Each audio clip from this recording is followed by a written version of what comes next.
As we look at these images, as we think about the extraordinary time in this world,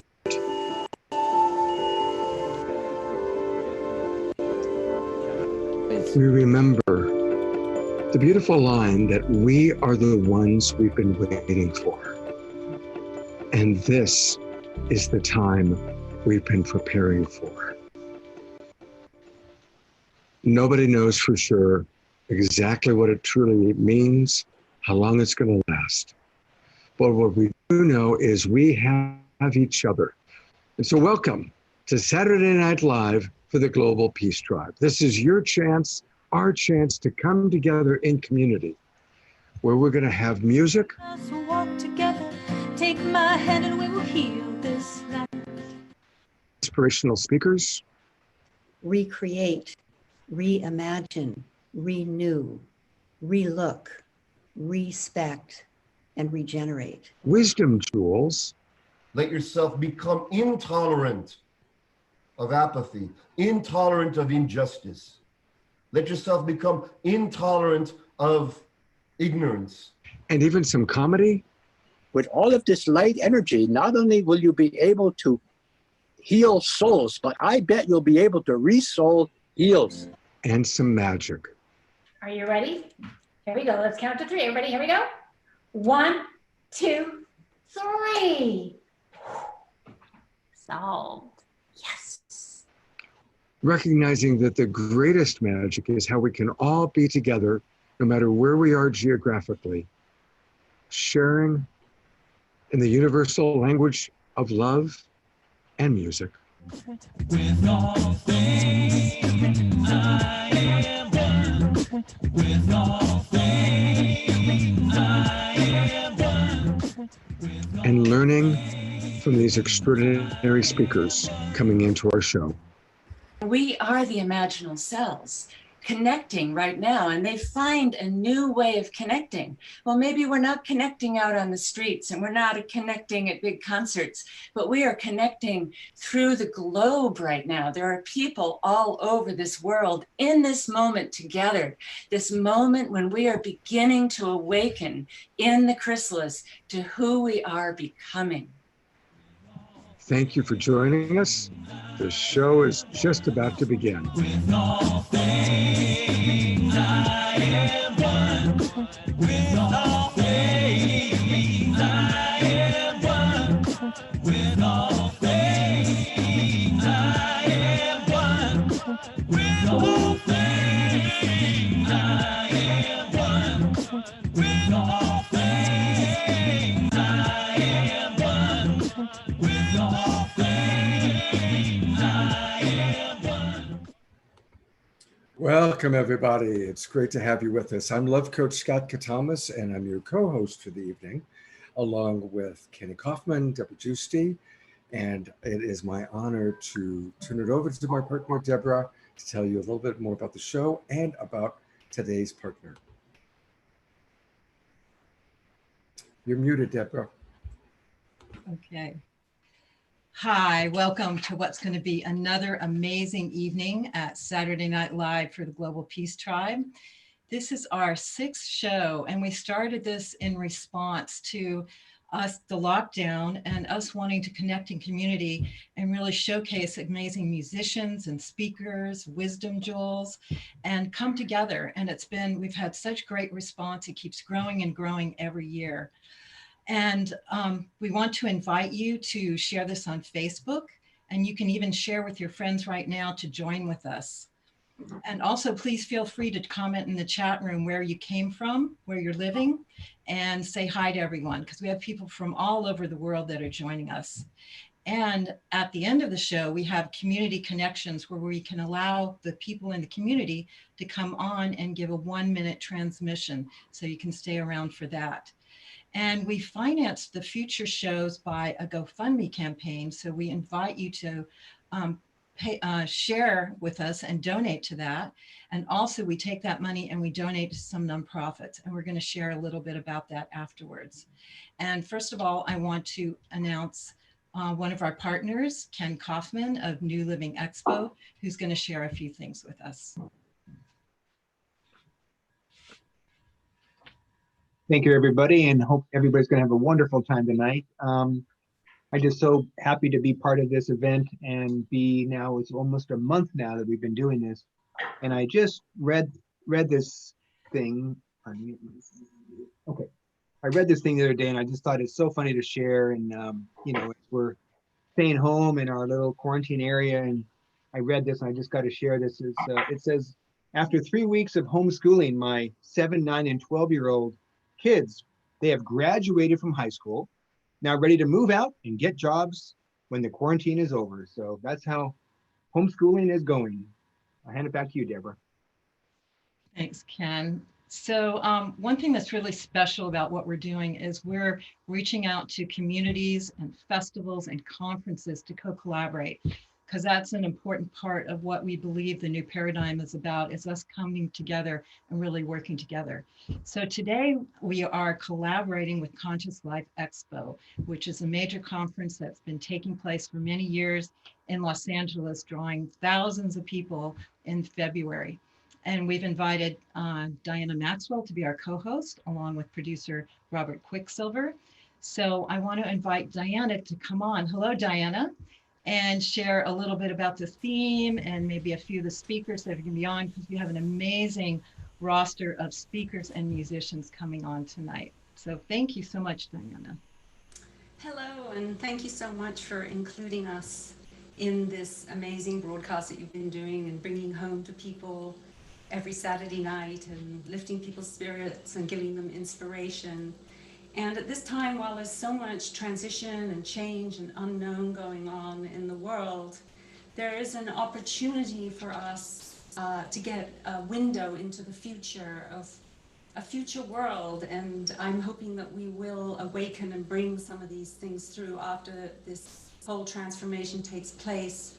We've got no war, no smog, and oil is worth nothing right now. So I think this is all good knowledge, and people are going inside and finding their inner depths. And that is what we hope that this show will encourage and inspire. And now we have an international, world-renowned musician and songwriter who is a premier artist in the world and devotional music genre. Hello, Donna. Hey. And her name is, this is Donna De Lory, and she has lent her voice to many amazing recordings with Bette Midler and Leonard Cohen, and also toured with Madonna on her major tours as a dancer and backup vocalist. So welcome, Donna. Thank you so much for joining us today. It means a lot to us. It's so great to be here on this beautiful day, this beautiful weekend. I want to say Happy Mother's Day to all the mothers out there. Oh, Mother's Day. And I feel very blessed. I have 2 beautiful daughters, and I'm just feeling so grateful in this very challenging time. But I've been managing to stay very creative in my studio, and I've been working on a meditation album. And just deeply touched and really thinking a lot about all the medical workers. And it's just inspired me to go deeper in my heart and into my my own purpose and everything. So I'm here to share music with you. That's what I'm here for. And I heard one of the speakers before say, I'm here for the cause, I'm here to do whatever it takes. And I feel the same way. So it's great to be here with you. Thank you. Thank you very much. We didn't, could you tell us what the name of the song is going to be that you're going to do? Well, this is a song that I just released. It actually was released by an artist named Garish. It's called Diamonds in the Sun, We Shine. And it was released 10 years ago. And Garish asked me to be the guest vocalist on this. And it was released, and it's become a very popular, like a yoga hit. It's done really well. I mean, streaming and everything. And he even said to me, he was like, this is more popular than ever, the song. And I feel like it's a real positive song. I added some English verses to it, which you'll hear, and a bridge. And I just kind of embellished it and expanded it a bit. And I encourage you guys, it's a real simple chorus. It says, we shine like diamonds in the sun. Every one of us shines. That's the chorus. So sing along. And you guys ready? Yes, thank you. Please take it away. Take it away. All right. We were born from the light of the one love. Every soul has the right to know peace in this life. May all beings be happy and free. And we shine like diamonds in the sun. Every one of us shines, and we shine like diamonds in the sun. Every one of us shines. Look up, summer star, Sukino, Lavandu. I pray for you and I to choose love and not fear. Our time here is at hand to know we're one family. And may all beings everywhere be happy.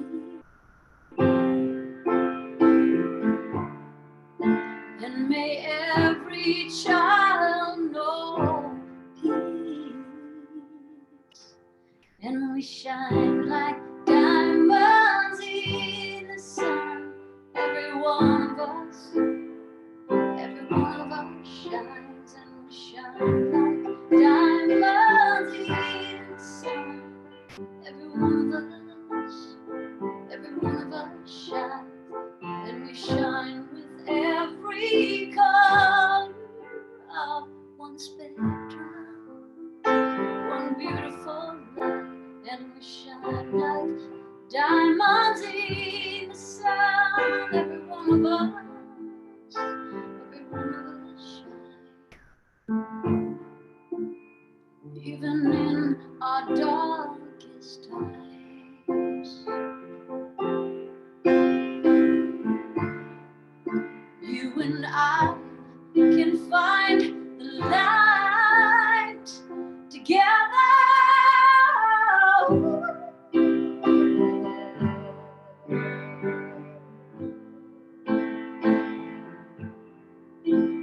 Look up, summer star, Sukino, Lavandu.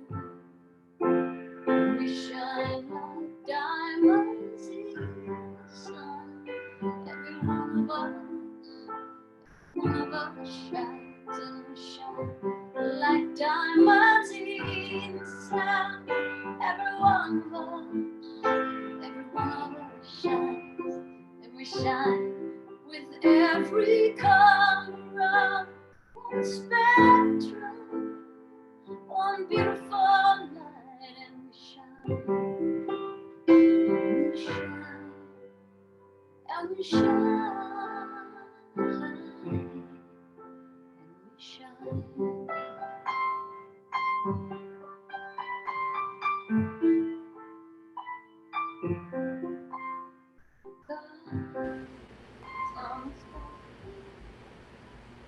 You know, you know that mantra? May all beings be happy. We're all in this together. We're all in this together.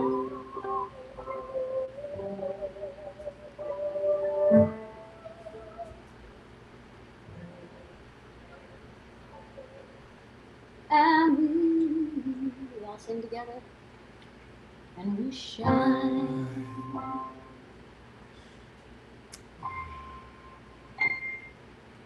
Thank you so much, Donna. Thank you so very much. Shine even in our darkest times. Right? Absolutely. That's so beautiful. We have over 250 people in our webinar room, thousands more watching on Facebook. Yeah. And welcome, everybody. Thank you for doing it.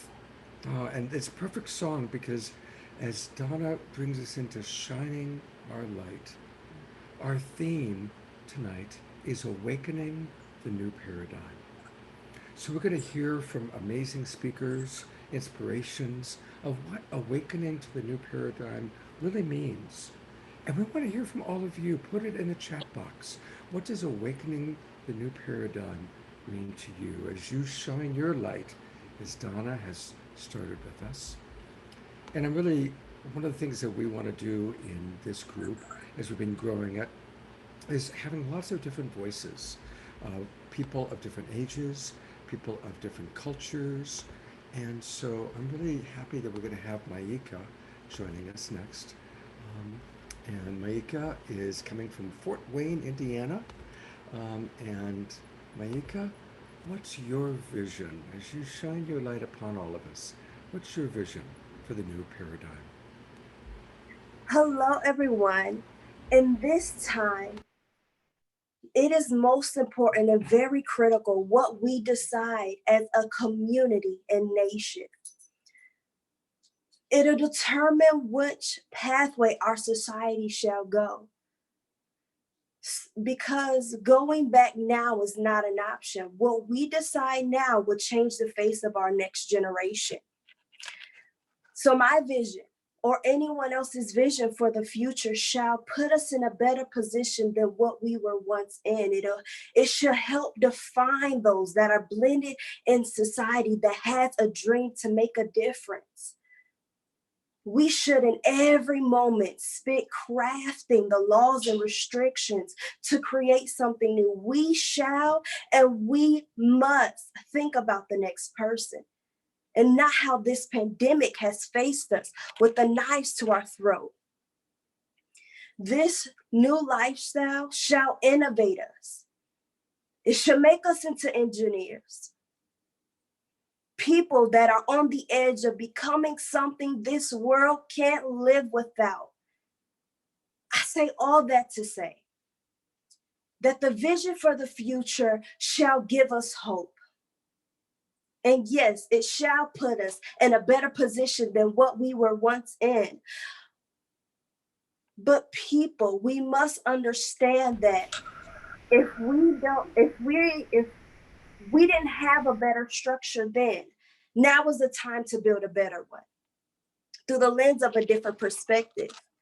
We are more than ever capable of change and conducive for change, not only in my community, but globally.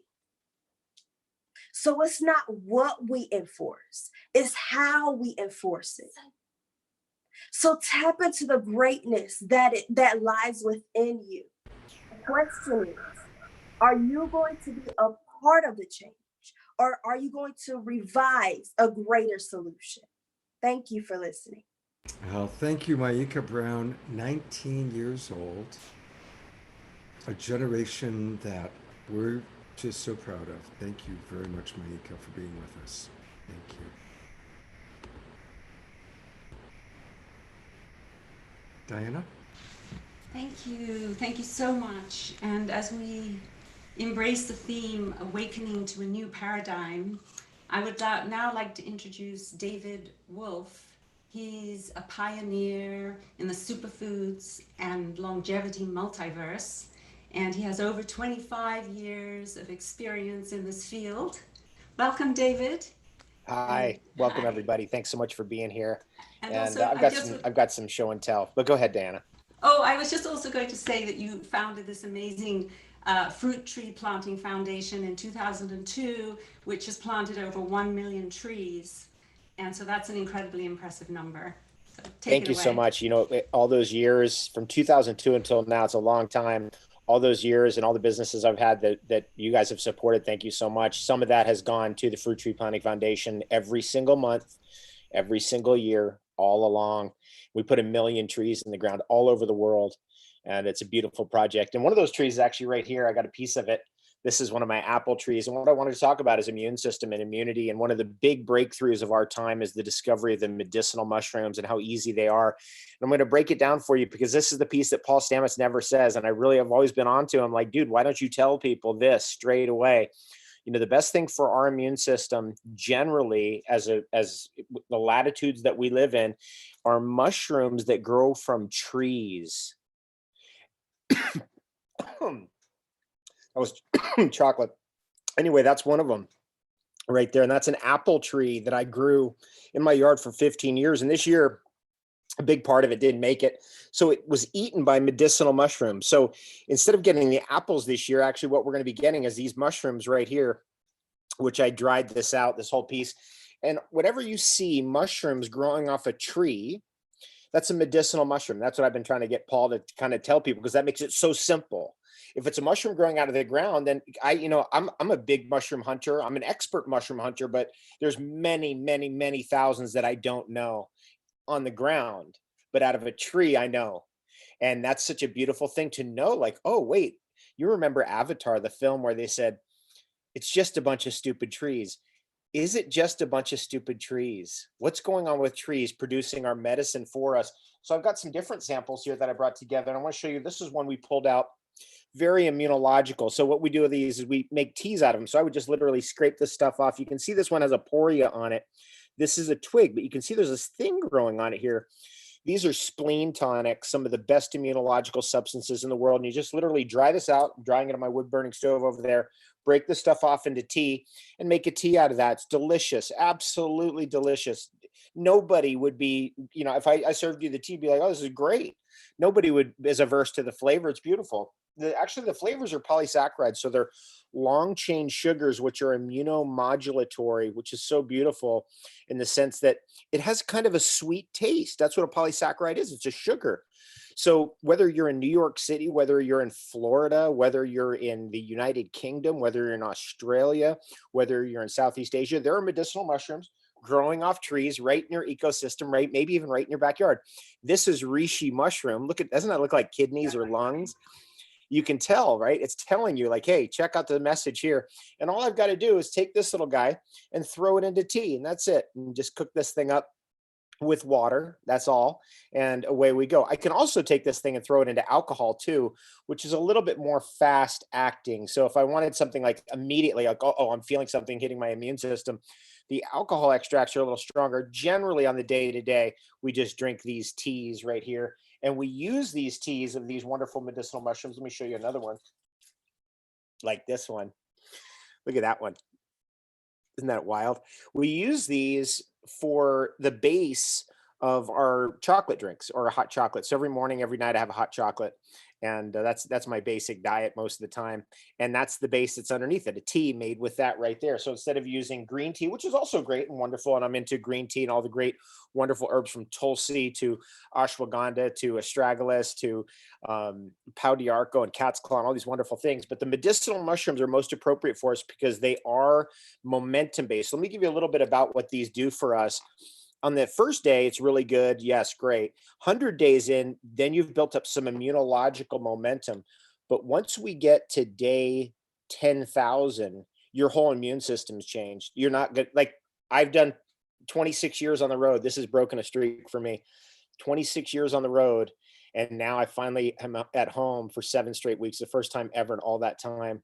And when you have that long period of being on the road, you have to learn immunity because you could be doing a show the next morning. You could be in airports, trains, planes, automobiles, and you got to know these things. And one of the things that I learned in that on the road is this right here, the medicinal mushrooms. They're key. If you're just beginning, you can start with stuff you find in a health food store that you understand that's encapsulated. Maybe you get bulk powders. The powders taste good because remember, these are polysaccharides, they're sugars, so they taste pretty good. They taste great, actually. So you can use them and make sauces, dips, throw it in the guacamole as a powder even. And so you can fit it into your cuisine. And then as you get more advanced, then you start going for this kind of stuff. Like you start tracking, okay, then how do I get these things out of the forest? What is that thing growing over there off that tree? And you start getting to the point where, let me go break this thing off and see if I can make something out of it. And that comes as a later step. But the first step is just opening yourself up to medicinal mushrooms as a medicine that's universal. It's everywhere where there are trees. Even I was at the Dead Sea. And I was up in the middle of the night and I'm walking past this tree. I mean, this is a desert and boom, there's a polypore coming right out of the side of a tree in the middle of the desert, meaning a medicinal mushroom. So that's my little spiel here is we can change our immune system and become more equipped, basically nourish our immune system so our immune system has more weaponry, more in the arsenal. And this is not the only tool, but it's the best right now for all of us. Now, if you have a mushroom allergy, I do want to address that. Generally, the one you want to go for is chaga mushroom. So chaga would be the one if you have mushroom allergy, because it doesn't have that compound in it that smells mushroomy that people have an allergy to. But that's about 1 in every 200 or 300 people has that allergy. If you're not that person, wow, what a great thing to discover the medicinal mushrooms. So that's my spiel for tonight. Hope you're having the best day ever, wherever you are in the world. Super important to take this time right now to reset, reinvigorate, rejuvenate. Thanks so much. Thank you, David. That was amazing. And thank you for all your years of giving us very top information that's really important for us to know for our health. You've been an amazing pioneer and still at it. So thank you so much. Thank you. Yeah. And now I get to introduce an amazing being who's been on the forefront of the new paradigm forever. Alan Steinfield has been a leader and weaver on the cutting edge. He has been the host and producer of the YouTube channel New Realities, which has had 20 million views, has 65,000 subscribers, and he has been interviewing people on the new paradigm forever. So he's been in the best position learning from all the masters that have come. So Alan, I'd love to hear your wisdom, Joel, about awakening the new paradigm. Well, thank you, Debra and Scott and our spirit family. Here we are back together again in a non-local consciousness. I just want to say before I start is that I met Scott Catamas, 1989. I'm sleeping in a tent in Maui at Haleakua. Scott shows up with a film crew and says to me, "You want to be assistant director of this film that they're doing?" So I say, sure, I wasn't doing anything else. So it's like what's happening now. I'm sitting in my little tent here in New York City. Scott shows up, says, "You want to be a part of this?" 31 years later, there's this cycle, and thank you for inviting me. So like Debra said, I talk to a lot of psychics and intuitives and healers, and it seems like no one was able to see, at least the visionaries, the psychics, beyond 2020, because we have taken a different timeline. We are now on a different trajectory. And it's like we've been hanging through the woods on a path, we're on a path. And most of the time, history happens looking backwards. This is the first time we have a chance to look history in the face.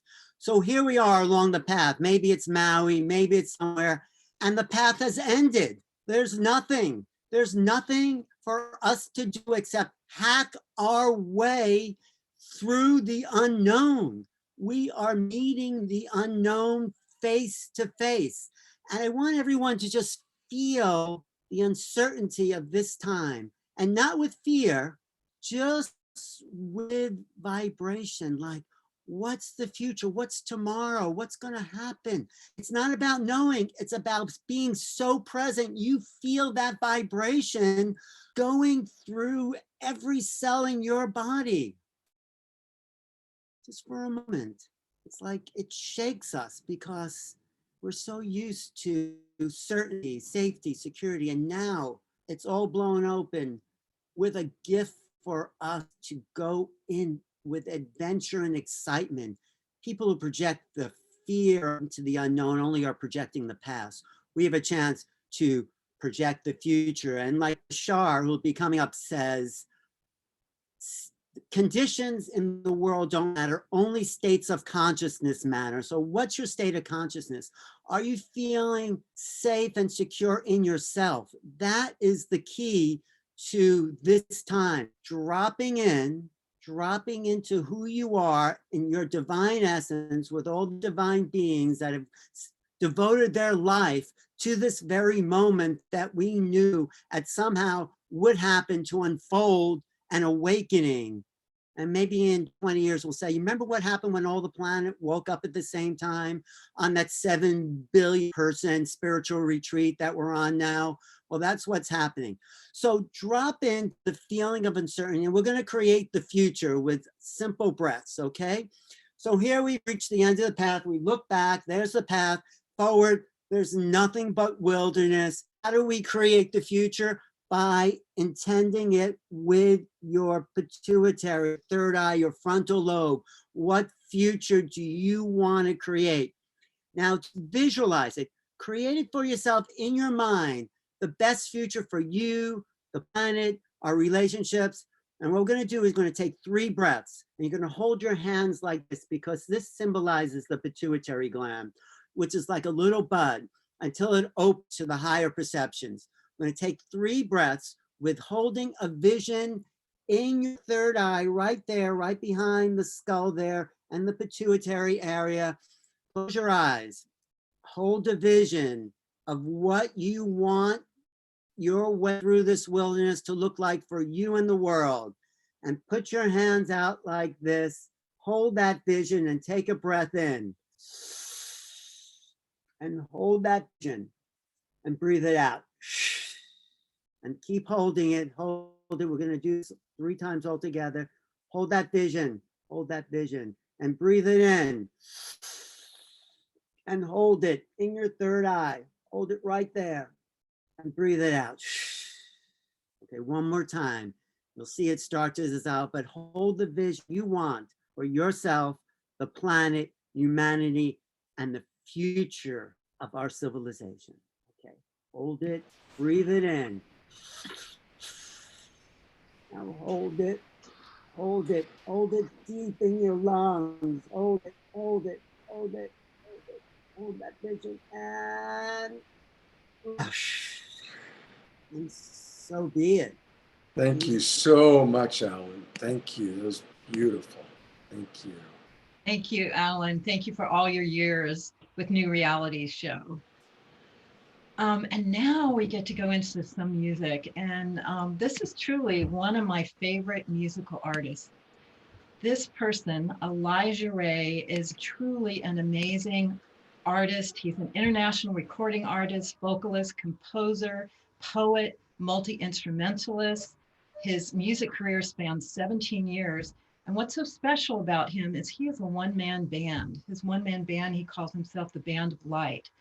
And what's ultimately so special, he comes from his heart, his soul, and divine. Every time he brings music into the space, it just raises the energy and the frequency up.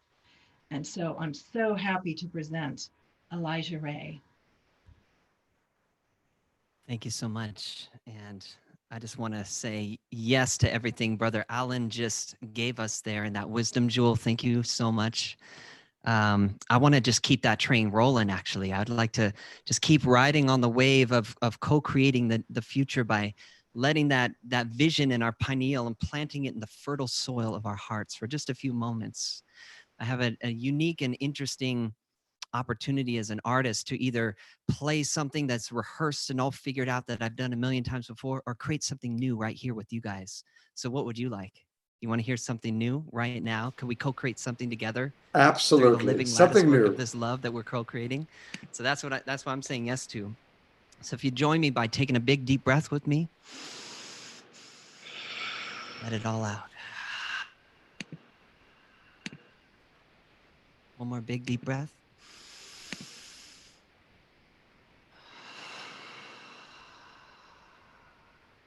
And this time, let's just make one tone together. We're going to say the word home. We're going to tone home together, and we'll just sail off into the new earth. Here we go. Ready? Big, deep breath in. Home.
Thank you so much, Elijah Ray. It's awesome. Thank you, family. Aloha.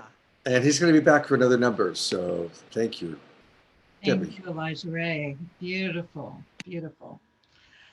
And now I get to introduce an amazing man, Billy Carson. I call him a wonder man. He is a master researcher of all things of the emerging new paradigm. He's on the case constantly. He's a best-selling author of the Compendium of the Emerald Tablets. He's an expert host on Deep Space on Gaia TV. And one of the things he's most well known for is his newsletter, Forbidden Knowledge, which is always giving the cutting information of what's coming up next on everything that's going on in the planet, especially what's going on behind the scenes. So he's got a lot of things that he could share with us, but I'm really curious to hear what he has to say about awakening into this new paradigm. So thank you so much for joining us, Billy. And here is Billy Carson. All right, thank you. So far, this has been absolutely amazing. Thanks for having me a part of this. It's really good to see a lot of familiar faces, that I normally would have seen quite a bit more this year in person if it wasn't for the situation that we're in right now. So thank you to whoever and all the parties involved that put this together to give us a chance to reunite on this virtual medium. So thank you very much. As you know, there has been obviously a lot going on in the world.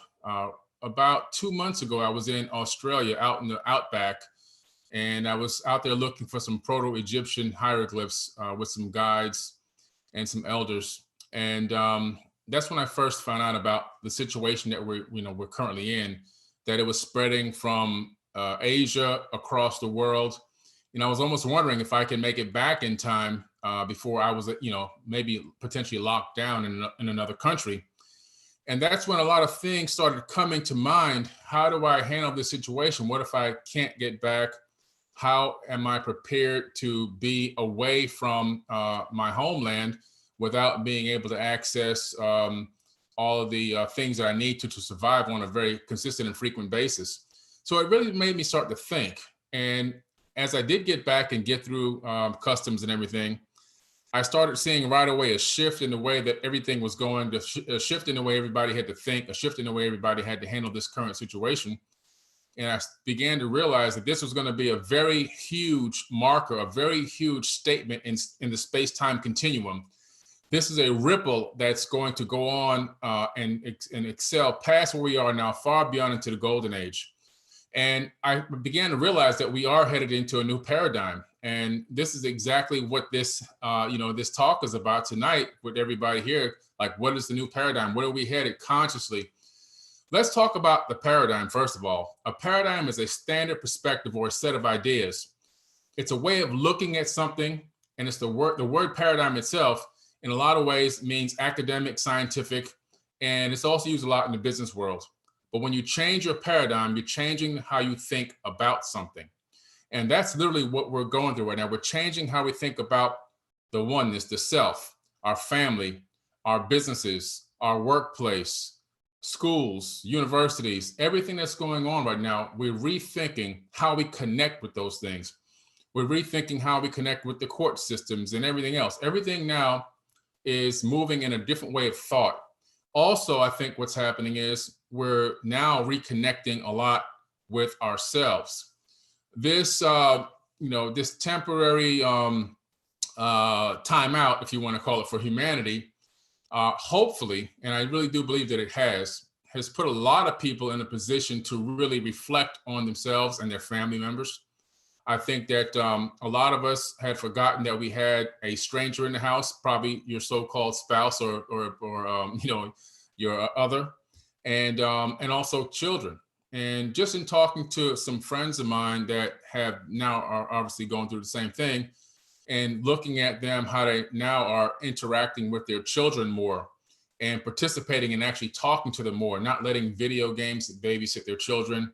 And also some of my friends have rekindled the spark in their relationships with their better half. So there's a lot of ways to look at this, but I think one of the biggest things we can do is look, how can we use this situation that appears to be a negative situation and has affected the world in a partly negative way? How can we use it to change our life? And what things can we do? What can we do right now to change our life? Because people need solutions. We already know about this situation. We know that it's affecting millions and millions, really billions of people around the entire world. But now, how can we readjust to this? How can we readjust and find a few ways to help change our lives? I think the first, to make exercise a priority, number one, because you have to take care of this avatar body. This is your vessel. This is your temple. The temple is the body, in my personal opinion. And I think that exercise, now it doesn't mean you have to go all out and become this super duper workout guru, but even simple things like just walking, if you can find a good, safe place to walk, if you can walk even around your house, if you have a couple of very light dumbbells, just get good movement going. If you can do some calisthenics, if you're strong enough to do push-ups or squats or things like that. But you got to get something going where you actually get your heart pumping a little bit. Having yourself just sitting around doing absolutely nothing with a low heart rate is not going to help you out whatsoever. You got to get a little bit of blood flowing. Also, I think another key thing is to be able to do something for someone else, being of service to others. And that's going to help raise your vibration, but also, like a virus is a thing that spreads from person to person. Service to others is also something that spreads from person to person. So when you go out and you help somebody, whether it's something as simple as if you got to go to the store, for example, and you know that there's somebody that may not be able to get to the store as easily as you, maybe they don't have a car, maybe they're elderly, maybe they're already ill or sick, or they have difficulty getting places. Well, you would contact that person and say, hey, I'm already going to the store. Is there anything that I can pick up for you? Something as simple as that, but being of service to others. This entire conference, this virtual conference, is an example of being of service to others. The parties that came together and put this together, this is a service to others. This is a service to millions. So find a way to be of service to others. It could be something very small. It could be something large. But doing that, again, raises your vibration, which to me, in my opinion, alters the way we think, alters your future paradigm, and helps to take you to another level consciously that will let you synchronize with the universal consciousness. Also, I think live a purposeful life. Now that we've seen what it means to be yanked back, we can't take things for granted anymore. You know, I was flying 20 days a month. My record was 29 days in 31 that I was on an airplane. And that was working almost every single day. I'd land, go do something, get back on the plane, go, you know, it was lecture after lecture, workshop after workshop, meeting after meeting, back to back. I had gotten so used to it. I had luggage in 3 different houses around the country, and I was jet setting around the world nonstop. And all of a sudden that came to a complete halt just like that. And that's when I pulled back and realized, whoa, my freedom or my ability to go where I want, when I want, and how I want had just been completely altered and stopped. And it hit me, it actually impacted me because I realized I was taking that simple freedom for granted. The ability to go where I want, when I want, and how I want, as fast as I want. I had taken that for granted myself. So we have to live a purposeful life. We have to enjoy things in life, and we have to do things that make purpose and that mean things. And we have to also, don't forget to enjoy every single microsecond of everything that's happening. And also, I think you have to make courage. You have to have courage to make the switch to deciding to live a better conscious lifestyle, deciding to treat your family members better, deciding to love other people unconditionally. It doesn't mean that if somebody does something wrong to you, that you continue to, you know, go and give them hugs and kisses and do business with them. But if somebody does something wrong to you, forgive that person and say to yourself, whether out loud or internally, you know, I bless this person and I hope they find the error of their ways and they make a change along their path. That becomes a better thing for them and also the people that surround them. But you don't have to deal with that person again as long as you consciously have released and let go of that negativity in your heart and bless that person. And yes, you can bless a person because the divine power and energy and the spark of the universe is inside of your body. So you can actually bless somebody and you can walk with power. I think it's important for people to understand. Also, embrace learning new things. So now that we're all, you know, home, there's a lot of things that happen just that I've witnessed that normally you would make a phone call and have somebody come repair or fix. And a lot of that stuff was shut down in the very beginning of this. So you have to become innovative. You have to realize that you can make changes. You can fix things around the house. You can read an instructional guide to, you know, and make adjustments here and there. And you can learn how to do things for yourself. You can learn how to cook a couple of new dishes or a couple of new meals because you're going to get tired of eating the same old thing. But I think it's important that we embrace learning new things, that we take this opportunity to say, you know what, I wasn't really good at this particular thing, but now that I have this time, let me research it. We have YouTube, we have eBooks, we have all the stuff online. Let me research some of this and let me try to apply some of it and see if I can become better at this particular thing that I was lacking at. Taking on those new challenges also help create a stronger brain, a stronger mind. New folds will develop in your brain when you develop these new skills and these new tasks as well. And you can pass those things on down to your children and other people. And it becomes very good survival tactics that you can utilize for the future for yourself. And just real quick closing in, you know, find meaning in life, like I said before, create a dream board. Now that you've got this time, this would be the time that you're saying, you know, I always wanted to start my own business, but I never had the time. Well, you have the time now. Start your own business. Write down a goal sheet. Short-term, medium-term, long-term goals. Figure out, reverse engineer it. What does it take to get to the medium-term, from the long-term back to the medium-term? What does it take to get from the medium-term back to the short-term? Reverse engineer it all the way back and create little steps in between working towards an ultimate goal and start living a well-balanced life. And those are just some of the things that I would say as we head into this new paradigm, as we head into the age of the Aquarius, which starts in 2025. I think that we're heading to this 5D consciousness mindset and usher mankind, or start the process of ushering mankind back into the golden age. Thank you so much. I appreciate it. Oh, thank you, Billy. Let's just take a moment and just breathe in and digest all that wonderful, wonderful information that you just gave us. Being of service, using this time wisely, improving our relationships, learning, tuning in to truly what our higher self, our God self, is calling us to do. Like we said before, we are the ones we've been waiting for. And this is the time we've been preparing for. really appreciate, Billy, everything you just said. Thank you. Thank you. You know, when I was thinking about our topic of awakening into the new paradigm, for those of you who don't know me, I'm a coach.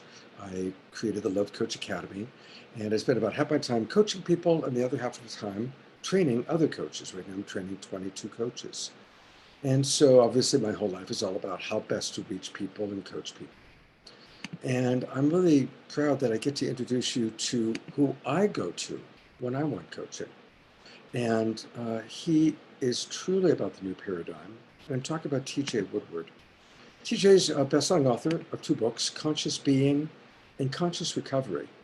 And T.J. has brought into our world a new paradigm of understanding about how to manage the challenge of addiction, codependence, and recovery. So I'm really happy to have TJ with us, giving us a wisdom jewel. Thank you, TJ.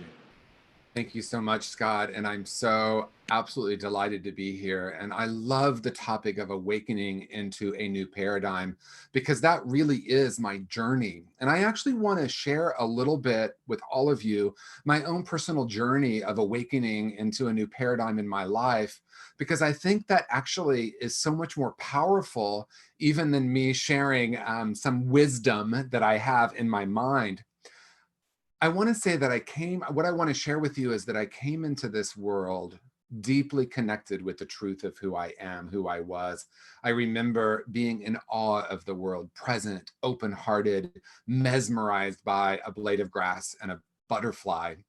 I also remember that sensation or that experience of awe and wonder diminishing due to coming into a world that was teaching me about separation and fear and good and bad and right and wrong. And the paradigm that I was taught or programmed with was a paradigm of fear and separation. And so I walked around feeling broken and damaged, closed off, like there was something fundamentally wrong with me. And I ended up turning to drugs and alcohol at a really young age to try to manage that. And I started my spiritual journey. Well, it's all a spiritual journey, but I consciously started my spiritual journey when I was 20 years old, and I got into recovery and started my spiritual journey. And I want to fast forward to about 12 years ago when I started working in the addiction treatment field.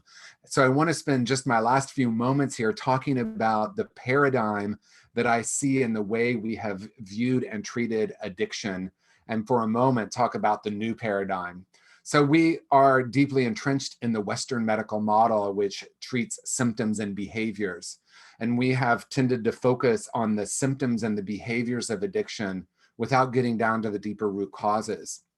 And the new paradigm that I am intending to bring into the world in a big way is to shift our focus from what's broken about people with addiction to looking at their spiritual wholeness. So what I want to say in closing is we can call off the search. We can shift from looking to the world to try to help us feel more whole and recognize that it's the truth of who and what we've always been. And as Scott so beautifully said, that we are the ones we've been waiting for, and that the journey is really a journey into our own wholeness and our own perfection. So peace and blessings, everyone. I'm delighted to have been able to share for just a couple of minutes with you. Oh, thank you, TJ. And I just want to let everybody know that in 2 days, on Monday, TJ is doing a free online event, and it's a conversation with TJ and Marianne Williamson. What time is that going to be, TJ? It's at 2 o'clock on the 11th. If you go to on Monday, 2 o'clock West Coast time, and if you go to tjwoodward.com, you can sign up for a free ticket to join us that day. Great. Well, I know I'm going to be there, and we're going to post it all over Love Coach Academy and through kind of this ever-growing network that we have. So thank you very, very much, TJ, for sharing with us. Thank you. All right. Turning it back over to Diana. Wow. Well, I am very, very touched and inspired and blown away by everything that I've heard so far. And continuing now with Donna De Lory, she's going to sing another beautiful song with us. And I feel like music like hers is what's helping us awaken into a new paradigm. So we're very blessed to have Donna here singing another song with us. Thank you, Donna, and welcome.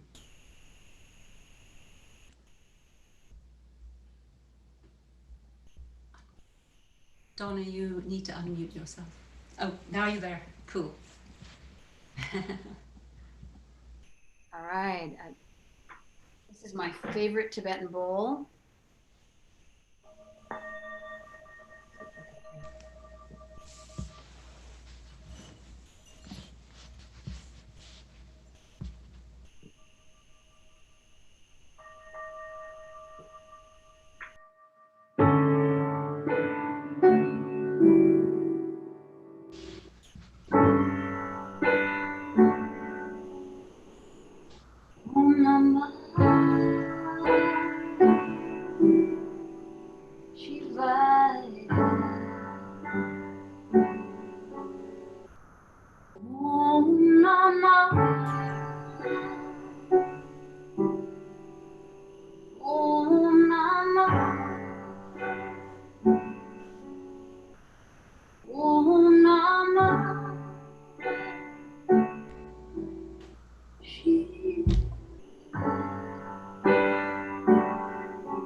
Take me home.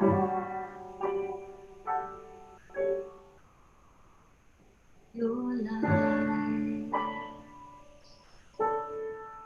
Take me home.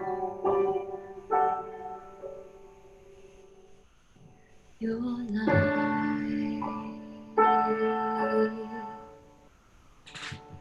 Oh.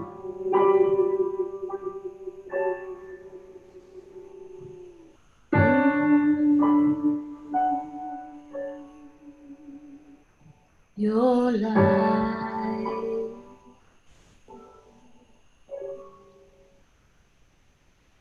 Om Namah. Om Namah. Shivaya.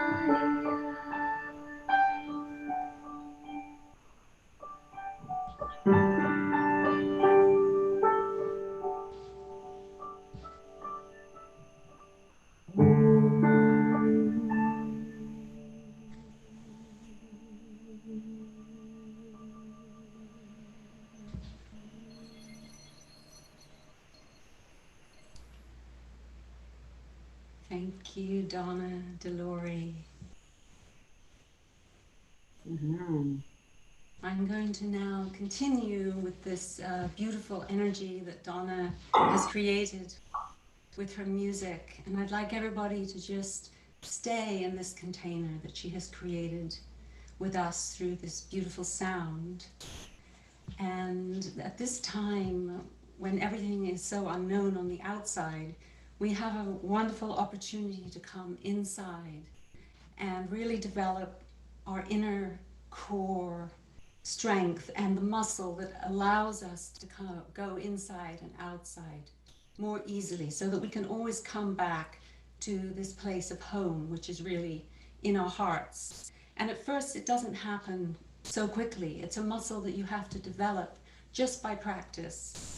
So I'm just going to take you on a little guided meditation now to help to anchor that inside your heart. So I'd like you to all close your eyes and just start to become aware of your breath as you're inhaling and exhaling.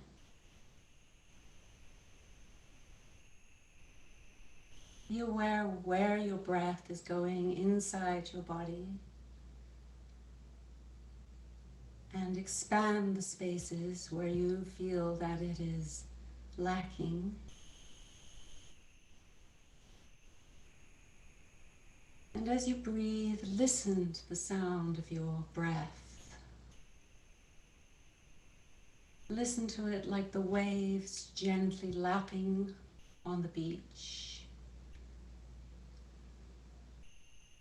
As the waves come in, feel your diaphragm relax and open. And as you exhale, feel that energy flow up into your heart. Just following your breath, inhaling and exhaling. Allow the sound of your breath to be loud. We often hold our breath as a way to not be seen or to try to become invisible. It's impossible to be invisible. We're here. We're embodied and we're in this earthly plane. And now become aware of the ground that your feet are on, and allow, as you inhale, that you're drawing the energy up from the center of the heart of the crystalline Mother Earth, drawing that energy all the way up, magnetizing it into your heart. So you feel yourself connected to the central heart of the Mother. As you inhale and exhale, spiraling down, and inhaling, and bringing your awareness as you inhale to the golden, beautiful sun above our heads, and inhale, drawing that liquid spiral, golden energy down through your crown, down into the center of your heart. Inhaling, magnetizing that energy into the center of your heart.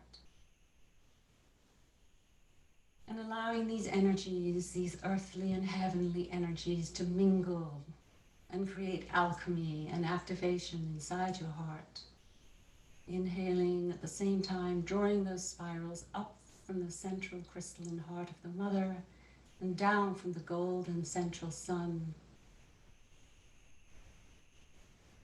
And you see a little heart-shaped jewel appear in the center of your chest. And that is the magnet. That is what magnetizes this energy. This is also represented by your thymus gland, which governs your immune system. So inhaling and exhaling, activating this sacred crystalline jewel, this pure quartz rose crystalline jewel inside your heart. And now as you exhale, let that energy flow through your entire body and out through every pore of your body. Inhaling, allowing that light to permeate every cell inside your body, activating, nourishing, and raising the vibrational frequency of every cell. strengthening your immune system and raising your own cellular DNA frequency. And then exhale that out through every pore on your skin. Inhaling.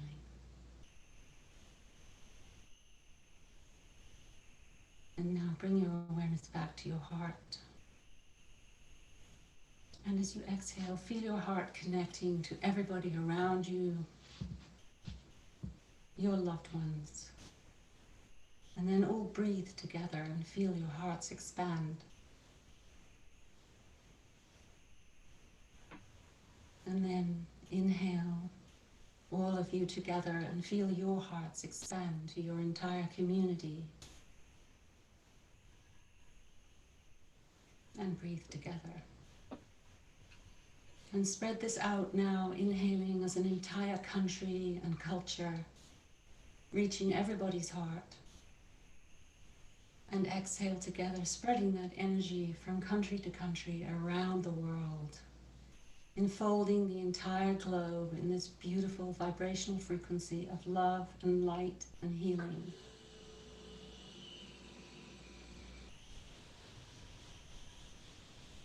Imagine.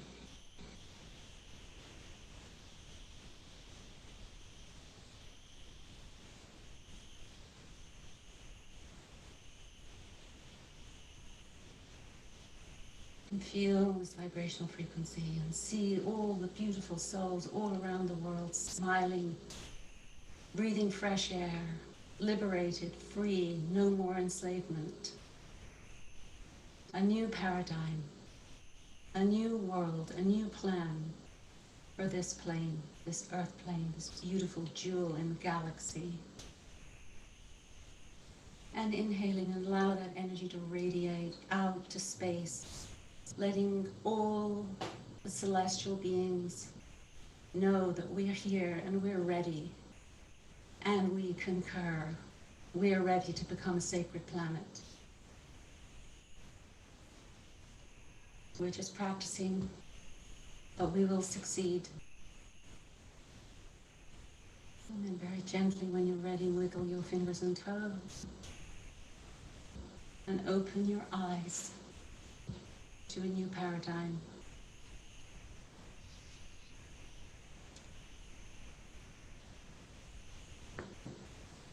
Thank you, Diana. How beautiful.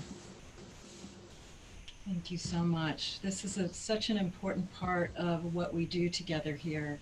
When we began this, we began for the mass meditation for peace, and meditating, meditating together, connecting our hearts together is so important right now.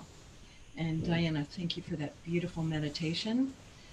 Diana not only helped us get so many of the speakers here today, she is the Executive Program Director of Conscious Life Expo, so she puts that together every year. So not only is she obviously a spiritual leader and a healer, she's on the case bringing in the new paradigm. So thank you, and thank you to everyone at Conscious Life Expo for assisting us in growing this offering out to so many people now. So that was totally beautiful, Diana. Thank you so much. And now I'd like to bring it back to Ken, who's gonna introduce a wonderful woman for a wisdom jewel. All right, this is Kimberly Meredith. Now, Kimberly, she's a medical intuitive. She is gifted by so many great God, basically, God gifted. And she can scan using her eyes. She does the blinking thing, which if anybody's experienced this, you blink it. The one eye tells you yes, and one eye says no, maybe not so good. And she uses that as her tool to, scan people and be able to tell what's wrong with them. And she never wants you to tell you what's wrong with you. You don't tell her what's wrong with you, she tells you. So she's a wonderful healer and been part of our show for the last few years, and we'll be speaking again at the New Living Expo, hopefully in 10/10/2020. But take it away, Kimberly.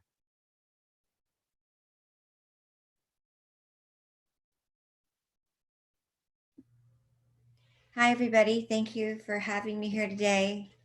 And very honored to be a part. I feel right now, during this time in history of what we're going through, and what I've experienced. Thank you, Ken, for introducing me. Thank you, Debra, for having me, and Scott. What I can give you right now, in just the few minutes that I'm on, is a time to tap into our feminine energy, the feminine divine, and to understand that even though there's such great sadness going on, that we are moving into, as we're speaking of, a higher ascension and an awakening. And in this time, we can feel great pain as we are, and we're witnessing a lot of sadness. And I'm not going to get into all of that. What I'm going to get into is the good news. And the good news is that as we're moving into, in the next few months, these shifts, going into the higher paradigm, the higher consciousness, the higher awakening that's happening to us, the more miracles we're going to see, the more ascension that is going to happen. And it's already had been happening, but what has happened is that we're seeing more of the third dimension. And so it had to happen this way. And so what is going to be happening is more of these miracles, and more of the ascension, more of the paradigm is going to be exploding. And so what I'd like to share right now is something that I wrote and channeled, because everything I write is channeled. And I'd like to share this with you all and everyone. It's a channeled prayer, and it's called My Ascension, Your Ascension into the Fifth Dimensional Awakening. And it goes like this. I am fully and freely and willingly accepting this shift into this new awakening, into a fifth dimensional and beyond.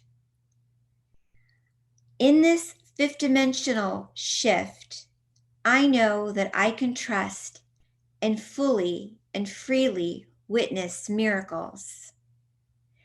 Because in the miracle, I know that I can receive the love. And in the love, I know I choose not to have fear. Because in the fear, I will be staying in a third dimensional frequency. I know that I can have intimacy with God, because the intimacy is in the God consciousness. When fully trusting God, I am in a fifth dimensional state of God consciousness. I can hear and feel and have a shift in everything. And my life is easy and more abundant. Through the divine, my gifts will fully and be more freely awakened and easily more accessed when I am in this higher dimension. I am healed easier in the fifth dimension. I love more freely in the fifth dimension. I feel peace, love, and joy in the fifth dimension. I can trust easier in the fifth dimension. My mind is quickly overcome by the negative third dimensional mind chatter when I'm in the fifth dimension. My mind is automatically focused on the present moment with no effort required when I'm in the fifth dimension. My mind is simply a state of being. I automatically live in the fifth dimension. My heart is open when I'm in the fifth dimension. I'm a child of God. This is what they want, the guides, the omnipresent, meaning this is what is supposed to happen. God is in control. So no matter what we speculate, this is what was supposed to be. We are right where we're supposed to be right now, building a stronger relation with the omnipresent. All the vitamins, all the medicine, and everything that, like Billy Carson was saying, everything is happening right on time. So building the God frequency right now, the spiritual medicine is what we need at the moment. So thank you for having me here. Thank you. Thank you so Thank much. you so much. God bless you. Yes, and Kimberly is an amazing healer. She does fifth dimensional healing, and you can see her at New Living Expo, Conscious Life Expo, or connect with her directly. Thank you. That was so beautiful, Kimberly. Thank you so much.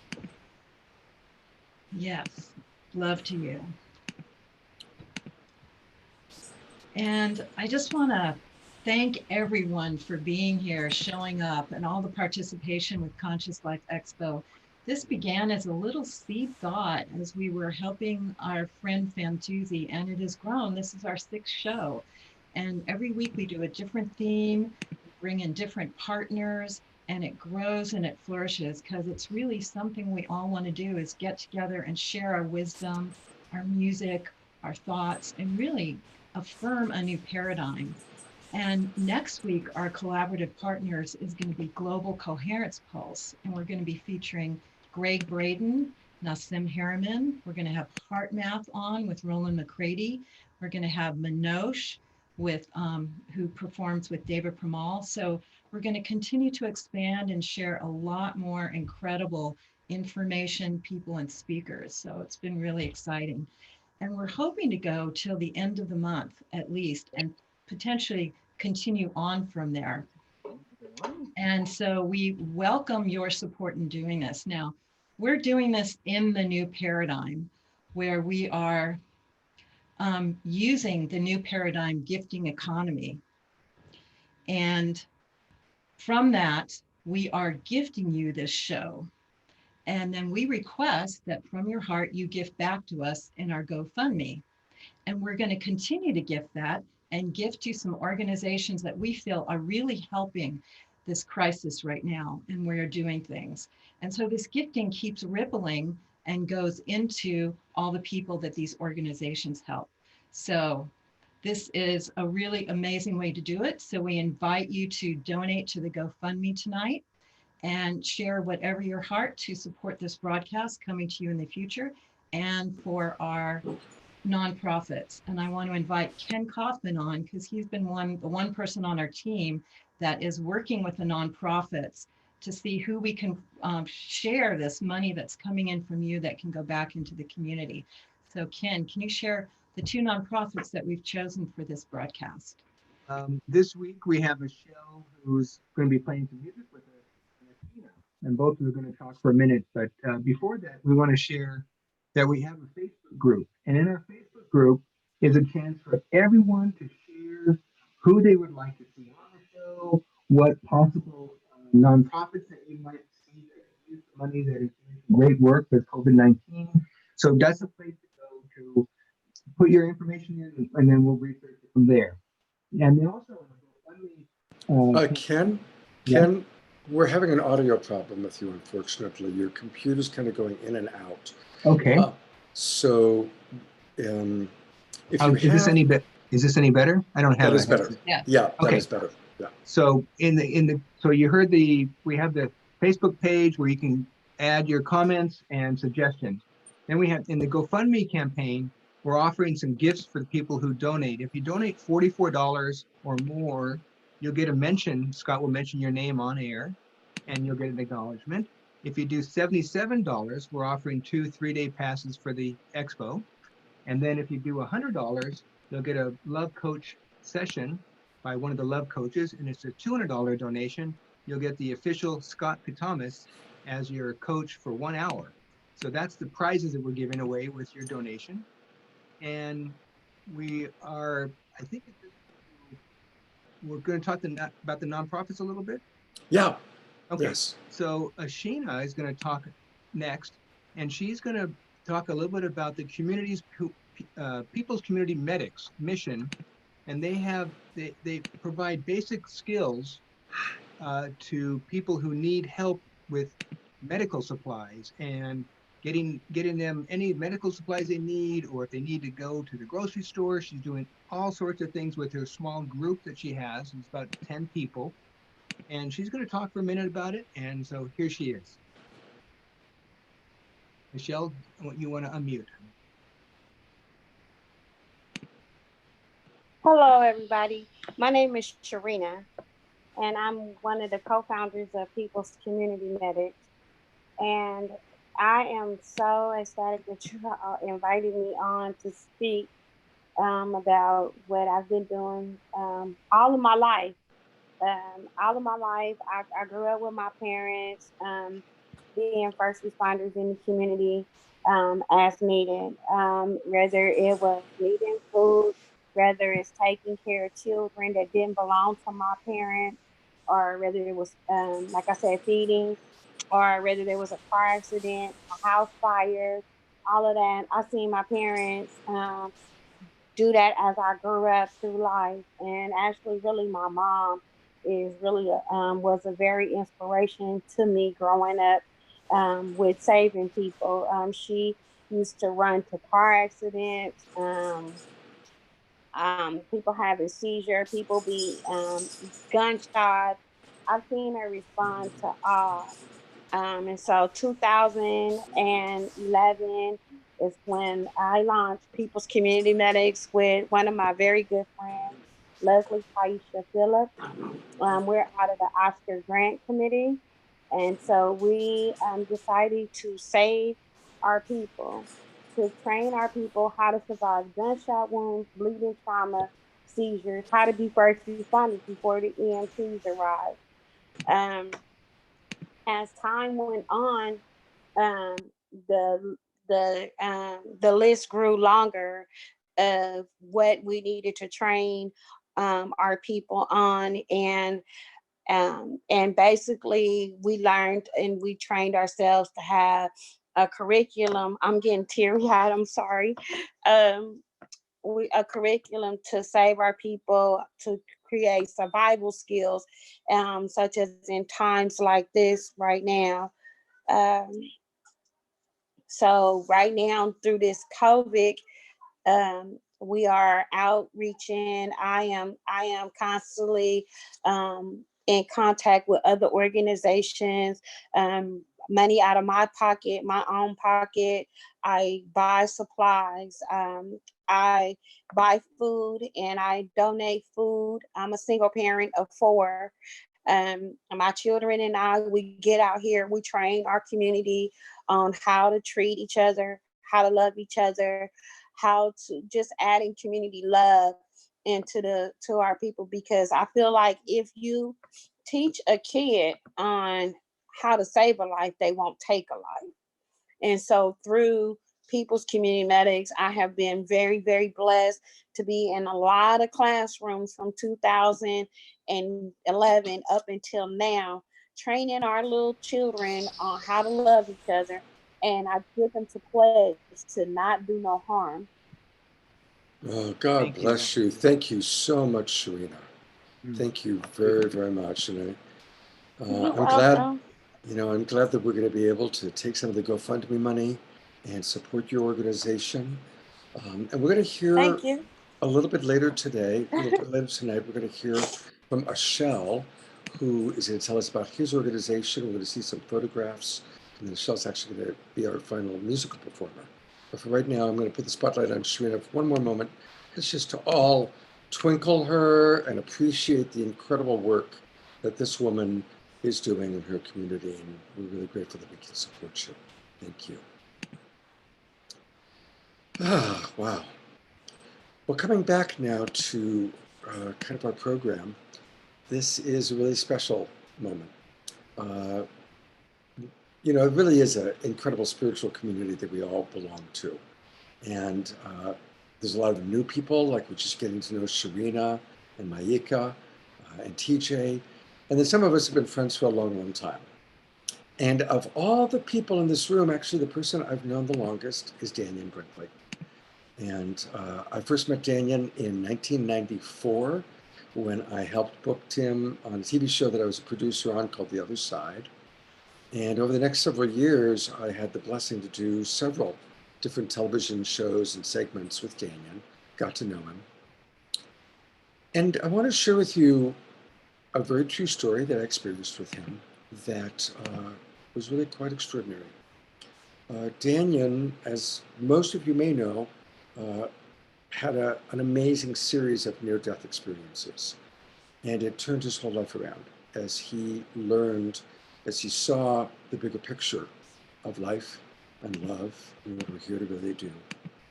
And he dedicated his life to supporting people, especially people in hospice. Well, we did a particular television segment with Dannion one time where we went out to the VA hospital in Long Beach, and we were in the ward with all the patients that were terminal. And one of those patients was a young man. He was, I'm guessing, late 20s, early 30s. And I interviewed him and spoke to him, and he was terrified of dying. He had AIDS. This was a long time ago. It was before there was the current treatment that we have for AIDS. And he was on his deathbed. And he didn't believe in heaven. He didn't believe in God. And was just terrified to die. And Dannion came in, and I'm going to put the spotlight back on Dannion as I share the second part of the story. And Dannion just asked this young man, can I hug you? Let me show you something. And Dannion hugged this young man. You know, we've got the camera running, right? And the hug went on and on and on. And that was back in the days where we had to do videos. So we had to like change the video because it went on and on and on. And the hug went on for about a half an hour. Finally, Dannion pulls back. And this young man is just in tears flowing down his face. He's like, oh my God, I saw heaven. I saw heaven. It's beautiful. And Dannion has served thousands of people in that way, going into hospice, holding their hand when needed, helping them to see, because Dannion has the gift of sight, and helping them to see the bigger picture, helping them to remember who they truly are. So we are very, very blessed to have Dannion Brinkley in our world and in our life. He has served us all so long in so many ways. So tonight we're kind of honoring him. And to share a little bit more, I'm going to turn it over to my partner, Debra, who I believe is then going to introduce Quicksilver.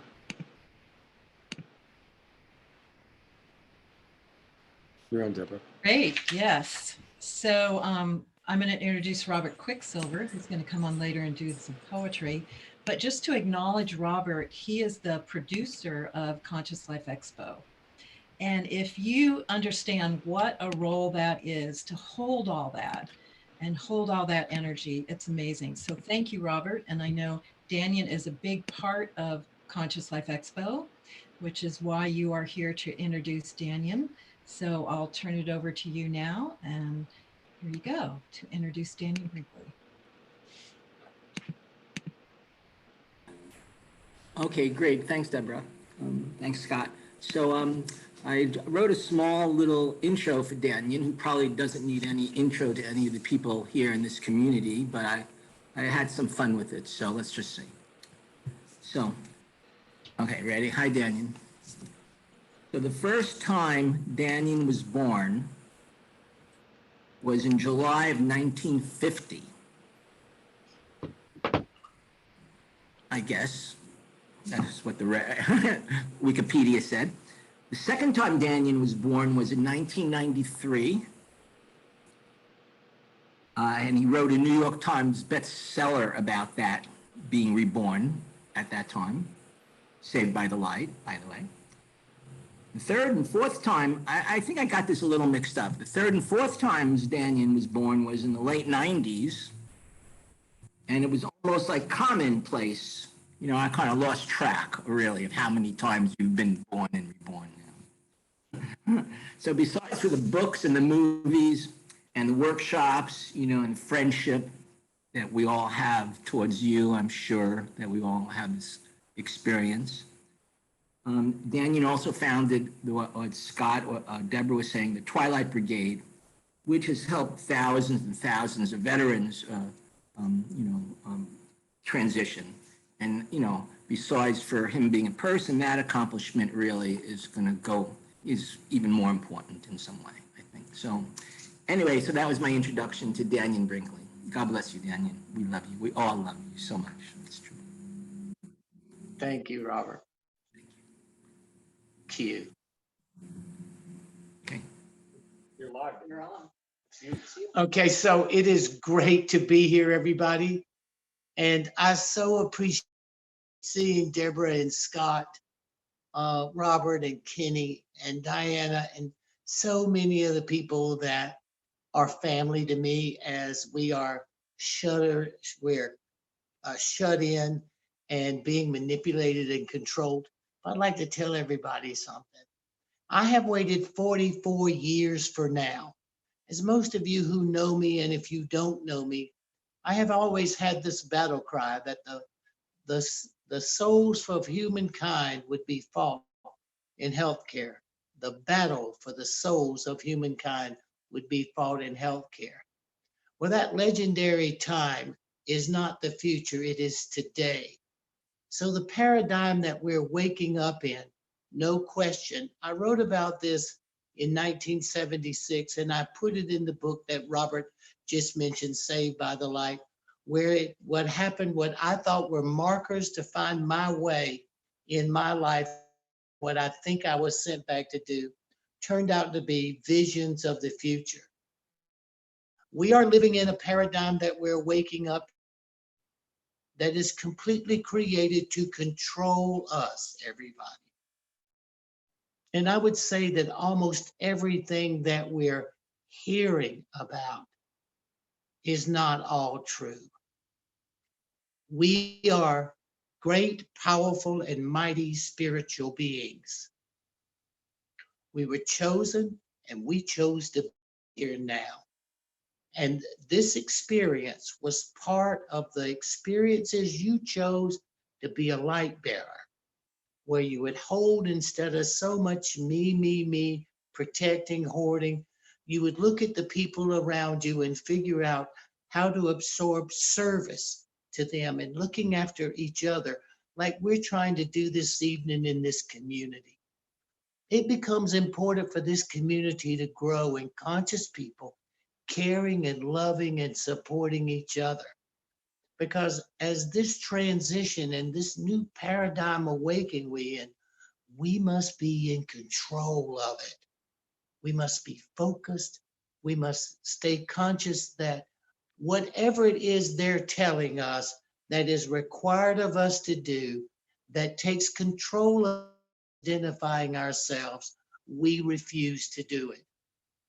Because the biggest thing that I saw in 1975 being struck by lightning was how this chip implant business and this cryptocurrency implant business would become the way that could be of the greatest value and use in healthcare, but it could be used as a system to control us and make us almost like AI robots.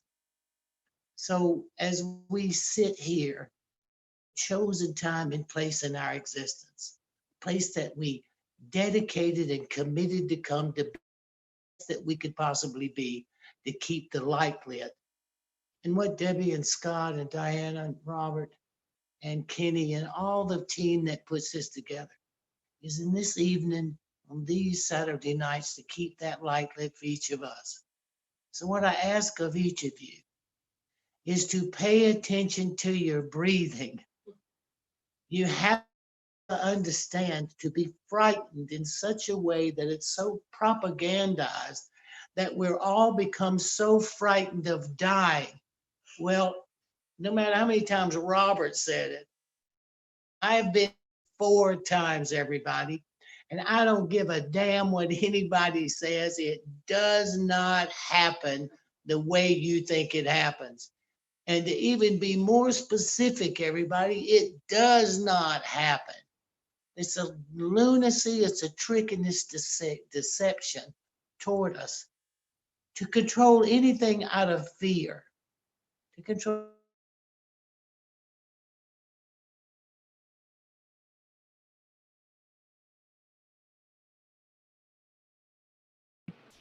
It looks like Dannion just froze. And so we're having one of those moments where, as our beloved brother Fantusi would say, blessed are the flexible, for they shall never break. Hopefully Dannion will come back. We're going to, in a moment, go to Terry Fator, his good friend from Las Vegas. But I want to let people know, if you want to hear more about Dannion, my organization, Love Coach Academy, we do 2 webinars a day at 9 o'clock in the morning and 6 o'clock in the evening Pacific time. And on Tuesday night, this upcoming Tuesday night, we're going to have Dannion as our special guest at 6 o'clock Pacific time for an entire hour. So you will get an hour of Dannion sharing his wisdom and his wit. That's Tuesday night. It's all free online, 6 p.m. Just go to Love Coach Academy and get the information. And I'm not going to introduce Terry Fator. I just met Terry, and he's a really special soul. Many of you might have seen him when he won America's Got Talent. He's got millions of followers. He's an amazing guy, and it's rather extraordinary what he does. So, Terry, I am so grateful to have you with us. Take it away. Thank you so much. It's really great to be here. Can you hear me okay? Yeah, we hear you great. Okay, good, good. I was so wrapped up in what Dannion was saying, and I love him so much. And I met Dannion about a year after I won America's Got Talent. I've been working with military and first responder charities ever since, well, as far back as I can remember. And I was at a charity in LA, and I met Dannion, and I had read his book and was a huge fan of his, and seen the movie back with Eric Roberts. And so I was just kind of stunned to meet him. And one of the things that attracted me most to him as a person was his servant's heart, the heart of a servant. And I think that's really key to this paradigm shift for all of us. If we really want to grow and become the human beings that we're meant to be, we have to serve.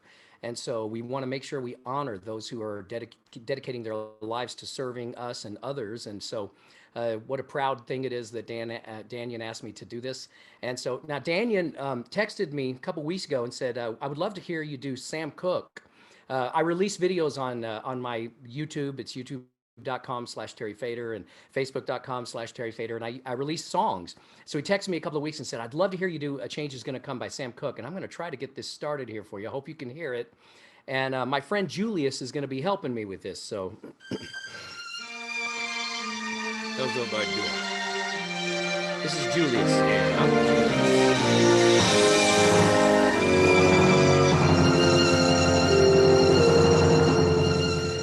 I was born by the river in a little tent. Oh, and just like the river, I've been running ever since. It's been a long time coming, but I know change gonna come. Oh, yes it will. It's been too hard living. I'm afraid to die, 'cause I don't know what's up there beyond the sky. It's been a long time coming, but I know change gonna come. Oh, yes it will. I go to the movie and I go downtown, that keeps telling me go. Hang around. It's been a long time coming, but I know the change gonna come. Oh, yes it will.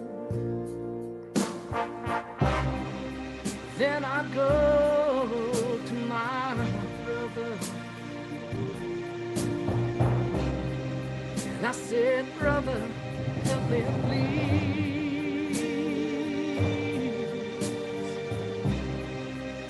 But he winds up knocking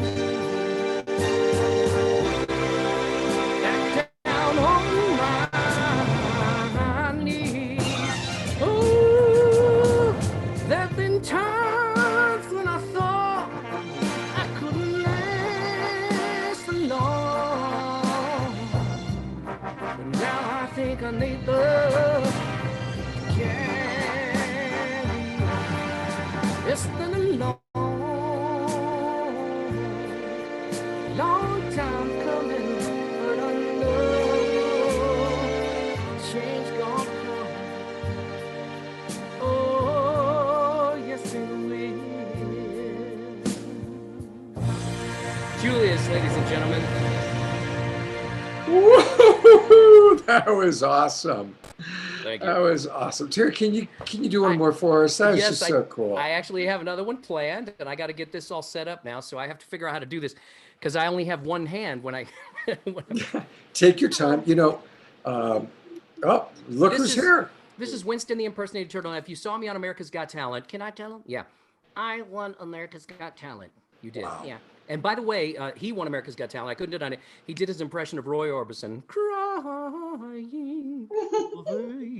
So that's his, but that's what we did to win it. But the very first song we ever sang together, I think is very incredibly appropriate for tonight. Can I tell him what it is? Yeah, it's, well, I do my impression of, I hold Kermit the Frog here. I see trees of green, red roses too. I see them bloom for me and you, and I think to myself, what a wonderful world. Okay, Terry, you sing like Louis Armstrong. Louis Armstrong? Yeah, okay. I see skies of blue and clouds of white, bright blessed days, dark sacred nights, and I think to myself, what a wonderful world.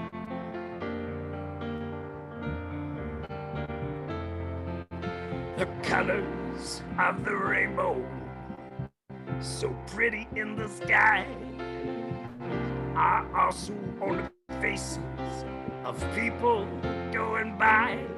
I see friends shaking hands, saying, how do you do? They're really saying, I love you. I hear babies cry, I watch them grow. There ain't much more than I'll ever know. And I think to myself,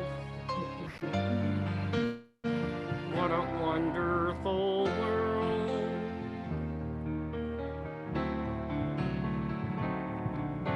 I think to myself, you finish. What a wonderful world.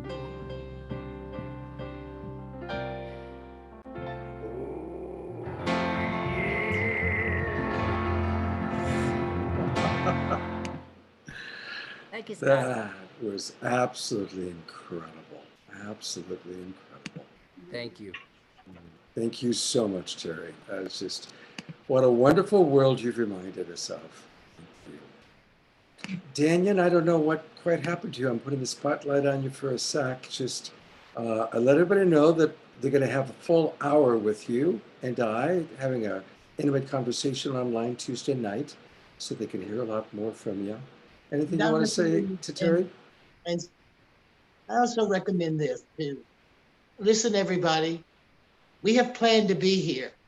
We were chosen and we chose to be here at this time. So no matter what it is, as we awaken in this paradigm, the divine believes there is nobody better than us to make the in the shift that we see coming. Lose the fear, embrace the power. I'd like to say something that's important because what David and Elizabeth do in their foundation, they look for people with boots on the ground making a difference, not big corporations. Watching Miss Thomas, what Beth said, I need more information about her. And I think that they want to contribute and support her. Would you guys like to say something really quick?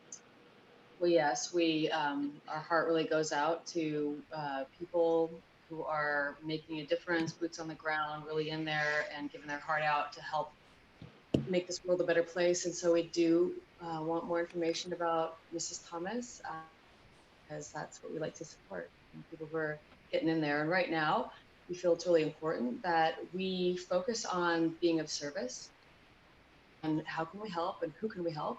And that really just helps us to focus on what is important right now. David, let's go. Yeah, we've had several successes with our charities. We sponsored a musical group that was giving drums to abused women in Iraq, and going actually there during these hostility situations. And we've helped the sloths. We built sloth bridges. So it's pretty cool what we've been able to do, and it really doesn't take that much. So what it really means is this. Hey, everybody out in the family, let's pull together and think of things that we can care about, because the importance of when crisis comes like we have now, the importance is being spiritual beings. These are the challenges we were designed and sent here to do. Please come to Scott's program tomorrow night so I can give us step-by-step guidance.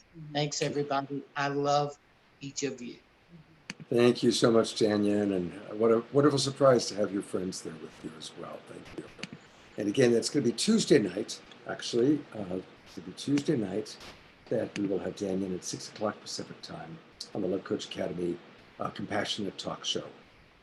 And what a perfect lead in, I just took a look at our GoFundMe, and I want to thank all of you who have just contributed. We've gotten a lot of contributions in the last hour and a half. Queenie, Evelina Rose, Carol, somebody named Anonymous keeps donating every week lots and lots of money. So thank you, Mr. Anonymous or Miss Anonymous. I want to acknowledge a couple of people that have made very significant donations. Marcy Scheimoff. Marcy, I would love for us to have you as a guest on one of our shows as a speaker. So let's definitely talk about that. It's good to see you, and thank you for your donation. Stephanie Sutton, thank you very much, Stephanie. Stephanie, as you donate, I recognize that you donated, I think also on behalf of Patrick. And we remember you, and we think of Patrick with so much love in our hearts. Thank you, Stephanie. And Jay Mayer, who donated a tremendous amount last week, has done it again. Jay, thank you for the incredible support you provide us. And all donations are appreciated, whether it's $5, $500, or $2,500. Those are all numbers that I'm looking at, by the way. So thank you, everybody.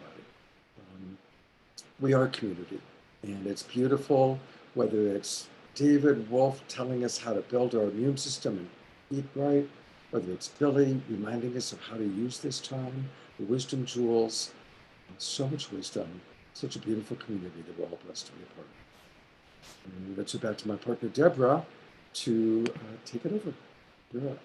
And I want to personally thank everyone as well. This is money that's coming through us and back into communities. So it's really, really wonderful. Thank you. And we have the link in the chat room, but also if you're on Facebook or watching this later, you can just type in GoFundMe for the Global Peace Tribe. And that's how you can find our GoFundMe on the web. And now I get to introduce again the person who is responsible for Conscious Life Expo. Robert Quicksilver, he began it in 2002 and has been producing it every year. And if you've ever been to Conscious Life Expo in Los Angeles in February, it's an amazing expo. I think it's one of the top. I go to it every year. I would never miss it. And I just want to honor Robert because being at the center of that vortex and making and being responsible for that to happen and attracting such an amazing team that pulls it off for him. It's really beautiful every year with the top speakers. And if you were in LA driving over and you looked in the LA Airport Hilton, you probably see all this light coming from the Airport Hilton on that weekend when Conscious Life Expo happened, because that's really what happens. It really raises the light, the consciousness, and the frequency. So we're happy to have him join us and do some poetry, because Robert also is a poet. So thank you so much, Robert. And I want to give thank you, Debra. Thank you, Debra. So, okay, thank you for all of that. That was very nice. Thank you, Debra. Pleasure to be here. So I have this one poem, and I'm just going to read it. Okay. It's only like a minute, so it'll go fast. Okay. It's called Let Rise the Real You. That's the name of it. O man, ye child God of immortal being, know ye not the truth of inner seeing? Know ye not the glory and joy of creation, vainly praying for some future salvation? Do you know you are saved? Do you know you are free? Do you know that our being, it vibrates with God, that our light and our love diminish not for a moment? We are sacred and holy each life way we trod. Oh man, we are blind, we are fools to forget this, to choose the wrong dream and the nightmares ensue. Awake, man, awake, the vast universe is calling. From the depths of our being, let rise the real you. My poem. Wow. Thank you, Robert. Thank Beautiful. you. Thank you, thank you. Thank you. And thank you for all your work. Okay. For What so a lot of many fun. years Okay, thank you. and continuing. Okay. This is a great event. It's really great. And it's just really, again, Scott's just making it work. It's really exciting. It's really great. Thank you. Again, it's all family. You know, it's this beautiful community. It's like and that, right. whether, you know, and it was, of course, we're so used to being with each other in person at the Conscious Life Expo, at the new Living Expo. And thank God for Zoom, and thank God that we're able to, from our own home, to all commune and connect and remember the love. Yeah. Right. But it sure will be nice when we can all be hugging each other again, or That's at least doing something like this at your show. Looking forward to it. Totally. You know, maybe, you know, sooner or later.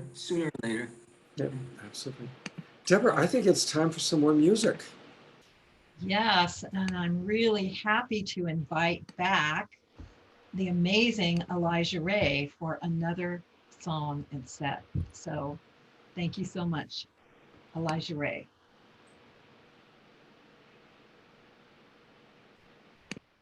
Oh, thank you, family.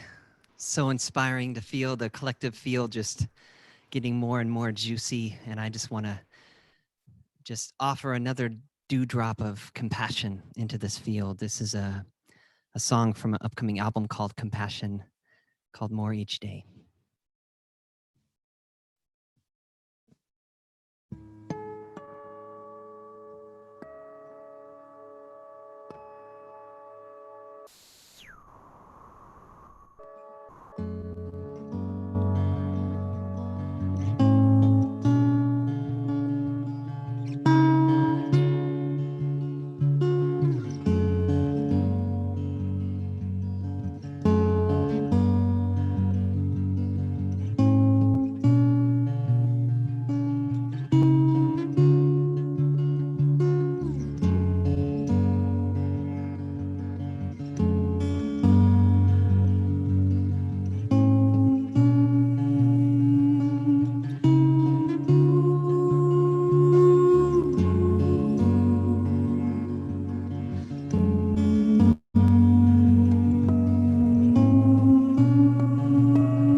Look me in the eyes, and I will show you paradise.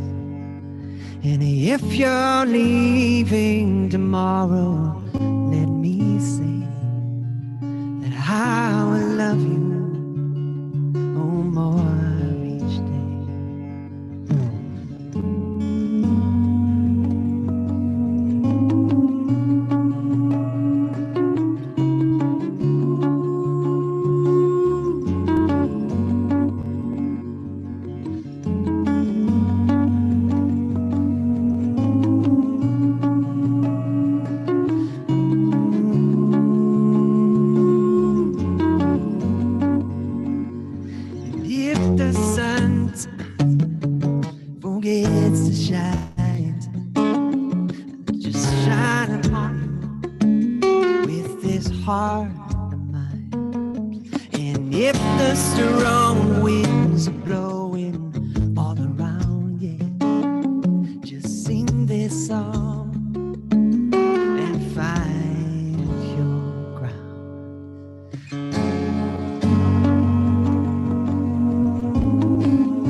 If you're leaving tomorrow, let me say that I will love you, oh, more each day.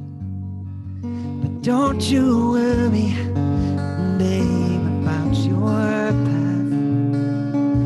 I'll walk beside you whenever you ask. And yes, I know we must go separate ways, but I'm still gonna love you, oh, more each day.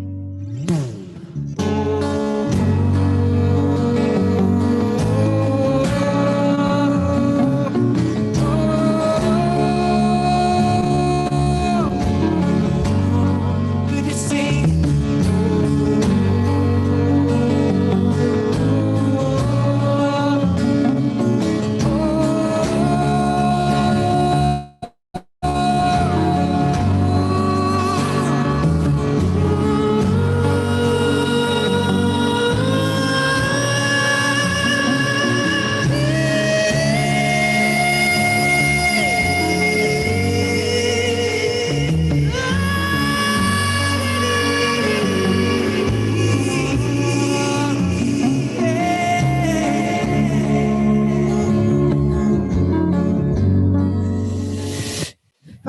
Sing it to you a million ways. I'm gonna love you, oh, more each day, oh, more each day, oh, Lord, more each day.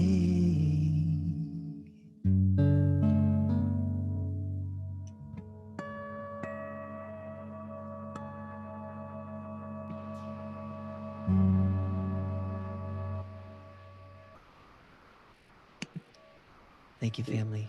Wow. Much love and aloha to all beings at this time. May compassion reign. May love be remembered. God bless you. Thank you so much. It's all give a really good twinkling. It's just exquisite music, just such high vibration sound. Takes us so high. it's really amazing just to watch everybody. You know, it's like I go from one person to the next, and I think we all are experiencing just like each person, whether they're singing or speaking or doing ventriloquism. It's so beautiful. What a beautiful community we get to be a part of. What beautiful divine emanations we each are. And I get to introduce a very unique emanation of the one eternal beloved. This is Shamanatrix Missy Galore. Hi, everybody. You've seen her at the expos, you've seen her at the festivals, weaving her magic, and Missy's got a wisdom jewel for us tonight. Indeed. Well, greetings, family. I'm grateful to be galactivating goodness with thee in this inspirational constellation of love light dedicated to the betterment of all life. Welcome to the transformation of our Homo Luminous incarnation. As the shift of ages dissolves and reforms, what's at stake is what's being born. And that's a personal choice that we make with every choice, every breath that we take. So I invite you to join me in a simple technique I use to infuse heart-brain coherency. We know from Heart Math Institute that meditation is great, but we gain even better results when we cultivate coherent states. What does it mean? Resilient, vibrant health and happiness. And we get there by generating good vibes with conscious breath. Coherence is what gives crystals their luminosity. The more the molecules synchronize, the more powerful that we be. So let's attune our hearts, living life as art with a beautiful kindness and love light. And when we're feeling out of sorts, may this technique restore your love light. I call it the heart kiss breath, and there's infinite ways to play and pray. I invite you to put your hand on your heart with some deep, sweet breaths, giving thanks to the physicality that houses our consciousness and the great spirit that unifies us all in love light breath. Breathe into your heart, receiving this gift of life, and kiss the center of your heart. And as you exhale, share this heart bliss kiss with loving spark. Greet your inhale as a kiss from creation. Share your exhale as heart kiss loving vibrations. Greeting that inhale as the kiss of creation. Sharing that exhale, loving vibrations. Because we are the rainbow warriors. We are the lights of love. We are that we are. Living transmissions of love. We are the ones we've been waiting for. We don't have to wait anymore. The time is now. We know how. Live in evolution. So in this momentous time, let us be that galactivating goodness that seeds the cosmic yum of revolution in this beautiful way that we play and pray. Grateful to share with you on this day. May the love we share radiate everywhere. Viva Levolution. Thank you so much, Missy. That was wonderful. Thank you. Thank you. You know, there was a very special online event that took place last week. And as we kind of move into our next speaker, I just want to acknowledge again all the different cultures, all the different things that are going on. You know what? I looked creepy because I changed the light to more orange and it didn't quite work.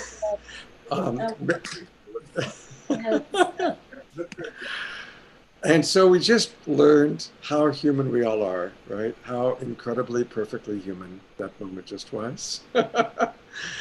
Let's just all take a breath. And appreciate how perfectly human we all are. All right, I'm going to try this again. There was an event, which I'm going to let Diana tell us a little bit about. So Diana, I'm going to put the spotlight on you, but I'm also going to pull up the screen share. You can tell us a little bit about what happened last week. Oh, yes. Well, Emy Shanti, this really beautiful, amazing,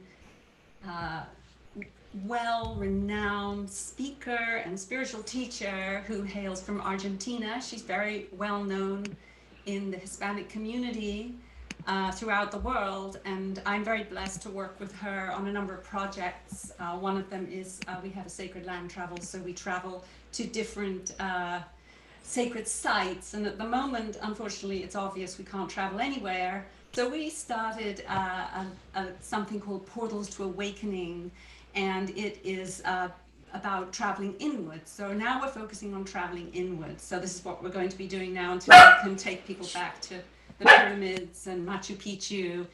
And yes, so we did a really, we were very graced with the presence of some beautiful monks and shamans from Peru. And we did a ceremony for the Wesak Full Moon Festival, which you can see here. And somehow, just like sand paintings do, it disappeared from Facebook completely. So I wanted you to know that you can now see it on YouTube at Portals to Awakening. There's a YouTube channel. Scott will put the link in the chat. And if you enjoy meditations and going inward and deeper and powerful spiritual teachers, I think you'll really enjoy this. But I really, it's really special to have Emy here. She also is the producer of the Hispanic program at the Conscious Life Expo. Since 2010, she has brought the Spanish community into the Conscious Life Expo. She produces the entire event. She does everything. She's a powerhouse, and I just feel so happy that you're here. Emy, thank you. Emy's going to share some pearls of wisdom with us. She's just a beautiful, beautiful being. Wow, thank you, Diana. Thank you so much. In a second, I'm gonna try to hear. So thank you, so beautiful and wonderful to be here, to be part of this beautiful community. So just we are all together here, and that's beautiful, and that is really a miracle. So I want to acknowledge the miracle of life that is happening right now in this eternal moment, in this presence. So listen to the vibrations.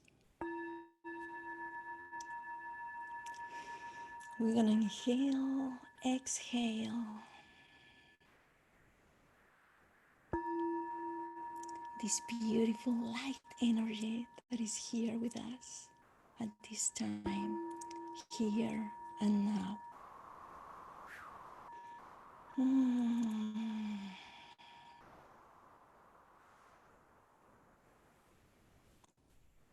To acknowledge the presence that we are, to acknowledge the I am in this moment, beautiful moment. That is the only thing is real, this beautiful moment. And thank you, Diana, for that wonderful presentation. So beautiful. I want to acknowledge you because you do a fantastic job at the Conscious Life Expo. And I am also honored to be with such amazing people that Dannion Brinkley, and also I see David Wilcock there somewhere. And I don't know, so many, Donna De Lory, I mean, everybody here, Robert Quicksilver, the producer of the show. And I am really honored to be with all of you. Thank you, Robert. Thank you, Robert, to bring me at the Conscious Life Expo. That was in 2005. So this is really an amazing time, because at that time we opened a door to the Hispanic community to bring, I am from Argentina, right? So bringing the South to the North,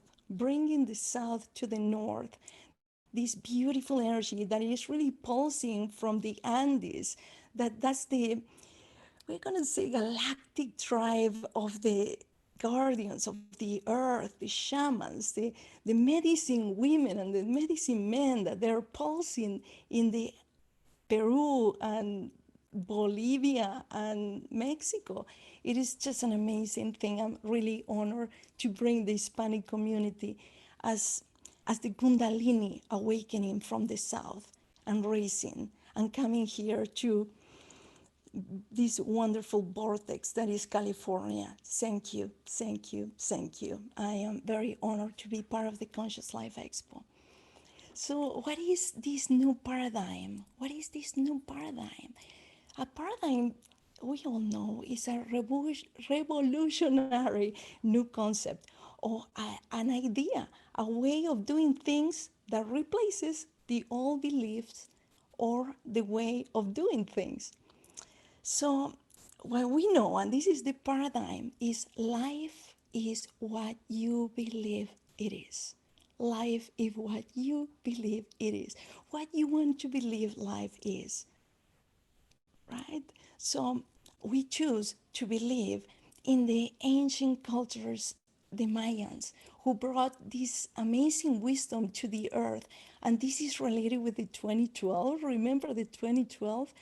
And I'm really grateful to Jose Arguelles that he brought this amazing cosmic knowledge to earth to remember that we're closing a cycle of darkness in the 2012 and we are moving to a new cycle of light closer to the galactic sun of the universe, Hu Nav Ku. So we are going into a higher vibration because we're receiving more light. The light is shining. We're receiving more light, and light is information. Light is the essence of love. That's why unity, because unity is love. It's just not the separation consciousness anymore. And we closed this cycle in 2012.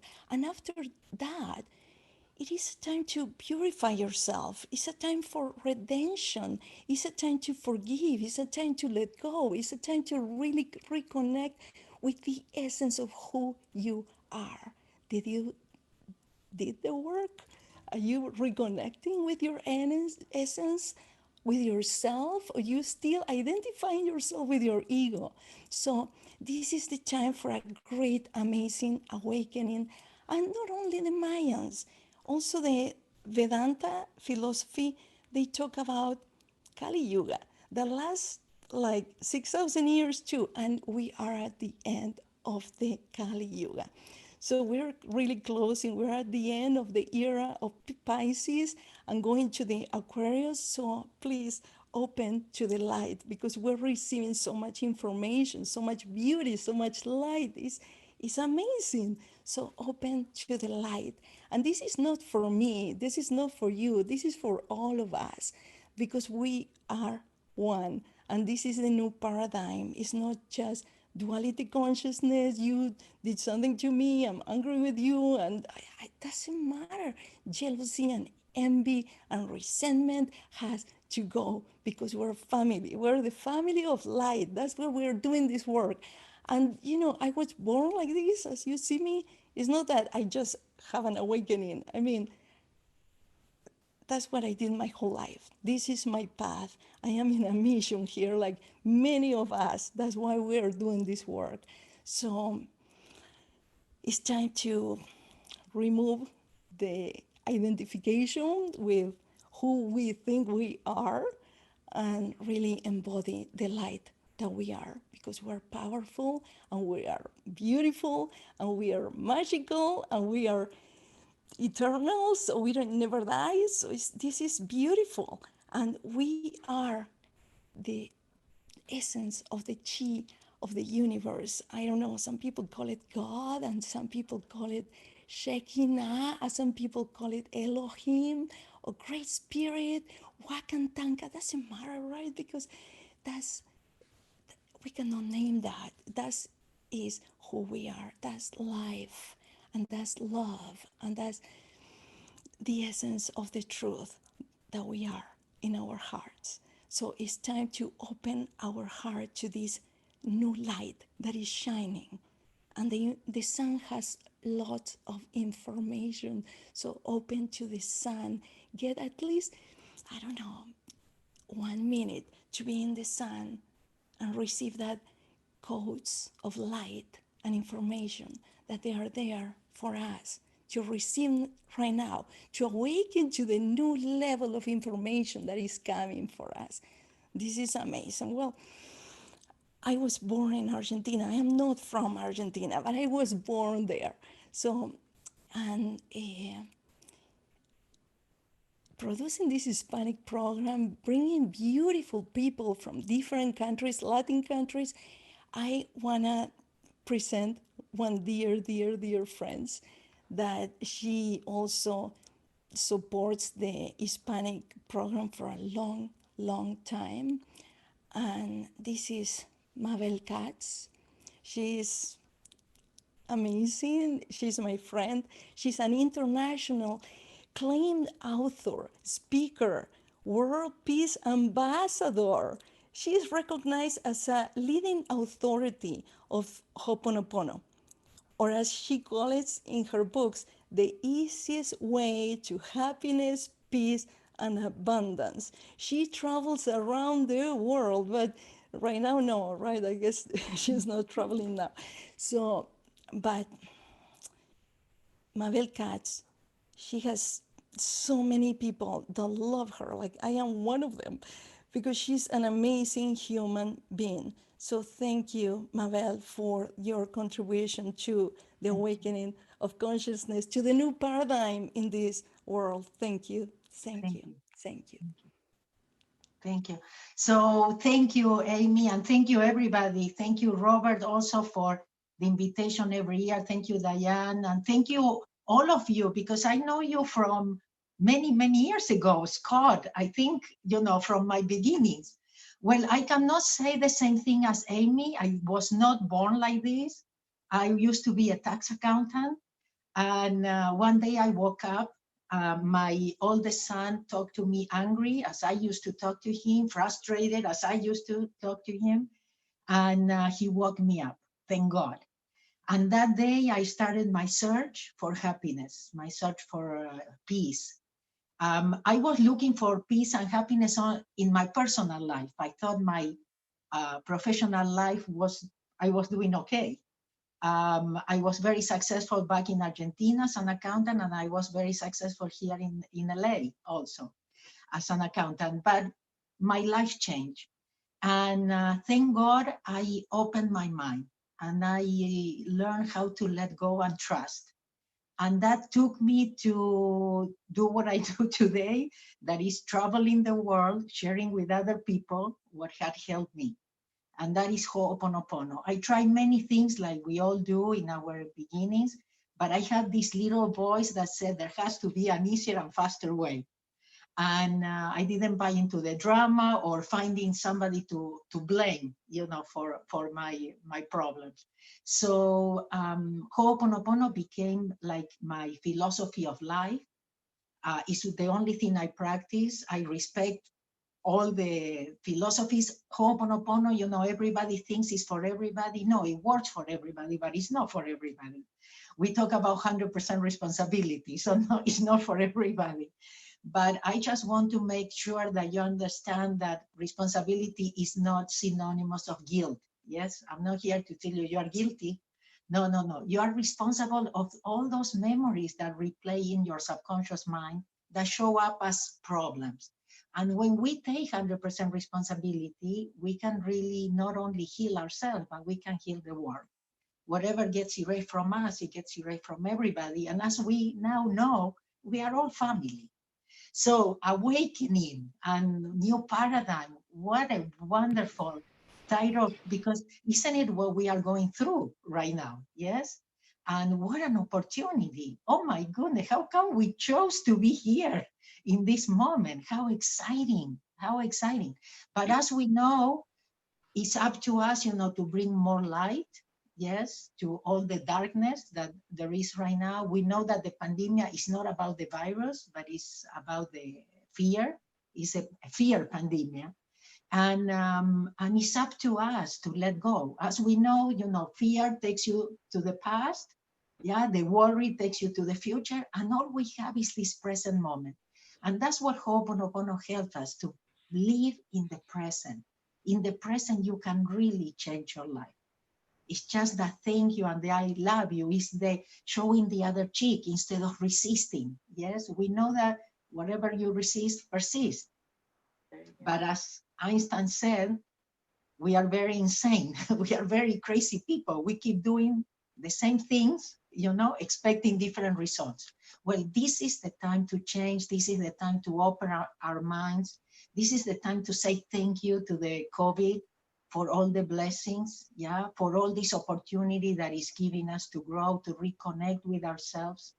Hopefully we are all doing our work, yes, during this quarantine. And I think it's really a blessing. There is something, and I would like to read something to you. It says, within the diseases that the earth will go through for the awakening of each soul, it was decided to opt for the softest and least painful option, and that is a virus.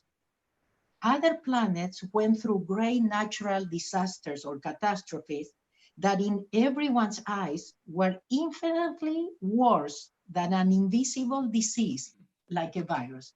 So I'm telling you guys, everything in our life is a blessing, you know, in disguise. Everything has a gift. And that's why we say thank you. Now, in Ho'oponopono, it's not that you have to feel the thank you, because when in Ho'oponopono, when you say thank you, you are pressing the delete key instead of talking to the monitor. You know, the monitor cannot do anything. And we talk and talk and talk, and we don't know why things don't work. So it's just pressing that delete key. So I invite you, I have a gift for you, my first book, The Easiest Way. If you practice, it is the easiest way, that I promise. And we have a link there that is mabelkatz.com /book free. So go and find what I'm saying about the easiest way, but because there is an easier way. Thank you. Thank you so much, Mabel, for all that wisdom and sharing so authentically. And here it is, the workshop where she does Ho'oponopono. She teaches all over the world, and she will put her website in the chat room as well so that you can connect with her. Okay, thank you, thank you. Yeah, thank you so much. Very beautiful. And we have a few more offerings for you. We have another wisdom jewel, and a wisdom jewel is when we invite certain luminaries from our community to come on and give a transmission. And this being is someone I've known for a long time, and I can truly say he's a wonder man of the world. And he isn't awakening to the new paradigm. He lives in the new paradigm. He was born in the new paradigm. He's extremely accomplished for a young man. He has he has been a physicist, a system architect, a designer, and a developer for nearly 20 years, founding several educational and technologically oriented companies. And he's produced a lot of websites. He works with sovereignty, decentralization, and cryptocurrency. And he's been a featured speaker on future technology and unified physics in the White House and in United Nations. And you'll see him at conferences and festivals all over. And this is an amazing man who I truly love, Adam Apollo. Thank you so much, Debra. It's such an honor and pleasure to be here with you all tonight. I loved my time, by the way, at the Conscious Living Expo many years ago when I was there joining in as a speaker, and I do hope to return in the future. It's just such a beautiful and powerful community coming together right now at this time. And I want to really thank Mabel as well for what she just shared around hitting the delete key, clearing out the mind, cleansing out the field so we can really return to the center, because we're really in the center of a great storm right now. And it's a storm of change. And we can either get tossed around by the hurricane's flow, or we can find ourselves grounded and anchored, standing in the middle of the field and watching the changes happen, participating in them consciously, acting with intention, acting with love, acting with compassion. I want to thank Emy as well for sharing, because what she shared about these different lands and ancient peoples is deeply relevant to my life and my work. It's been my explorations in Egypt 3 different times, and in Peru, and some of the most beautiful ancient sites that are part of this civilization that clearly goes back before the end of the last ice age, and Mexico, that even under the 8 layers of all this reconstruction, we find a precision of geometry and mathematics that speaks to a higher level of understanding. And what I'd like to share with you tonight is about the changes in understanding that are paving the way for a new level of experience here on the planet now at this time. One of my deepest areas of interest since I was a teenager is unified physics, because as I discovered that I am an energetic being with an energetic body, and realized that I'm full of chi and capable of moving this field around me, I had to dive deep into physics to try to explain and understand this, and also to deal with the fact that I had never heard about this idea in my school ever, and that we're not teaching about this. And I started really wondering about that. And I recently just came across a great talk by Aaron Weinstein, who's a brilliant man. And in his recent talk, he was sharing about the academic world and the roadblocks that get placed in the academic world that restrict us from really moving into a new paradigm of thought in which our entire systemic understanding of how the world works and how things exist go through a transformation. And the reality is that the academic world, a lot of the highest level professors and writers and teachers, people that have been published, you know, in the last 10, 20, 30, 40 years, have a lot of resistance due to their tenure and due to the process within the academic world, which favors, in a sense, containment within the existing working theories. But as Buckminster Fuller told us, you know, you never change things by fighting the existing reality. To change something, build a new model that makes the existing model obsolete. And that's really what we're doing right now in the field of unified physics, is looking at the problems in the standard model of physics, the issues with the strong force, which has no backing fully behind its name and was basically made up to explain the force charge between nucleons, when in fact, at a deeper level, we can look at that same process as simply gravity. Quarks, which occur through busting atoms apart, evaporate in microseconds and don't exist, and we don't find them anywhere around the world. So why is our entire standard model of particle physics obsessed with something that only occurs through destruction? When we start looking at the things that are stable, like the proton, and we get in touch with that geometry, which is inherent to the fundamental stability and structure of nature, that actually gives rise to all of the beauty that we see in our own bodies, the trees outside, the plants, the cycles of the sun and the moon, the perfect mathematical proportions that put us in the place that we are and allow us to see not only how special we are, but how amazingly vast and diverse this universe truly is. Due to work from colleagues of mine like Nassim Haramein on quantum gravity and the holographic mass and his work with the electron, we now have the mathematics that definitively proves that the field is alive, that in fact all the parts of us and what makes us up as who we are connected and entangled with other parts of the universe all around us. We are part of a stream of the universe unfolding itself. We are experiencing ourselves as the universe, discovering our own nature. In my course, Quantum Geometry, which I recently released, I cover a lot of the fundamental essence of the structure of space-time itself, and how these very simple geometries, which we actually find in different spiritual traditions around the world. We find them in the pentagram, in Wicca, and in indigenous cultures around the world. We find it in the hexagram, in the flower of life and Judaism. We find it in the heptagram, the 7-pointed star, and the 7 sacred things in so many different traditions from Lakota to Christianity. And each of these very fundamental geometries, which we've known are part of who we are part of how consciousness unfolds itself, are also happen to be fundamental to the physics for how space-time itself works. So this is really about getting in touch with the technology of what we are.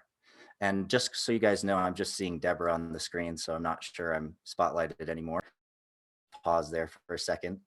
I want to say thank you, Apollo, so much for all that it's you my shared. pleasure. Yeah, thank Yeah, you of very, course, very much. of course. Yeah, it really is about inner technology right now.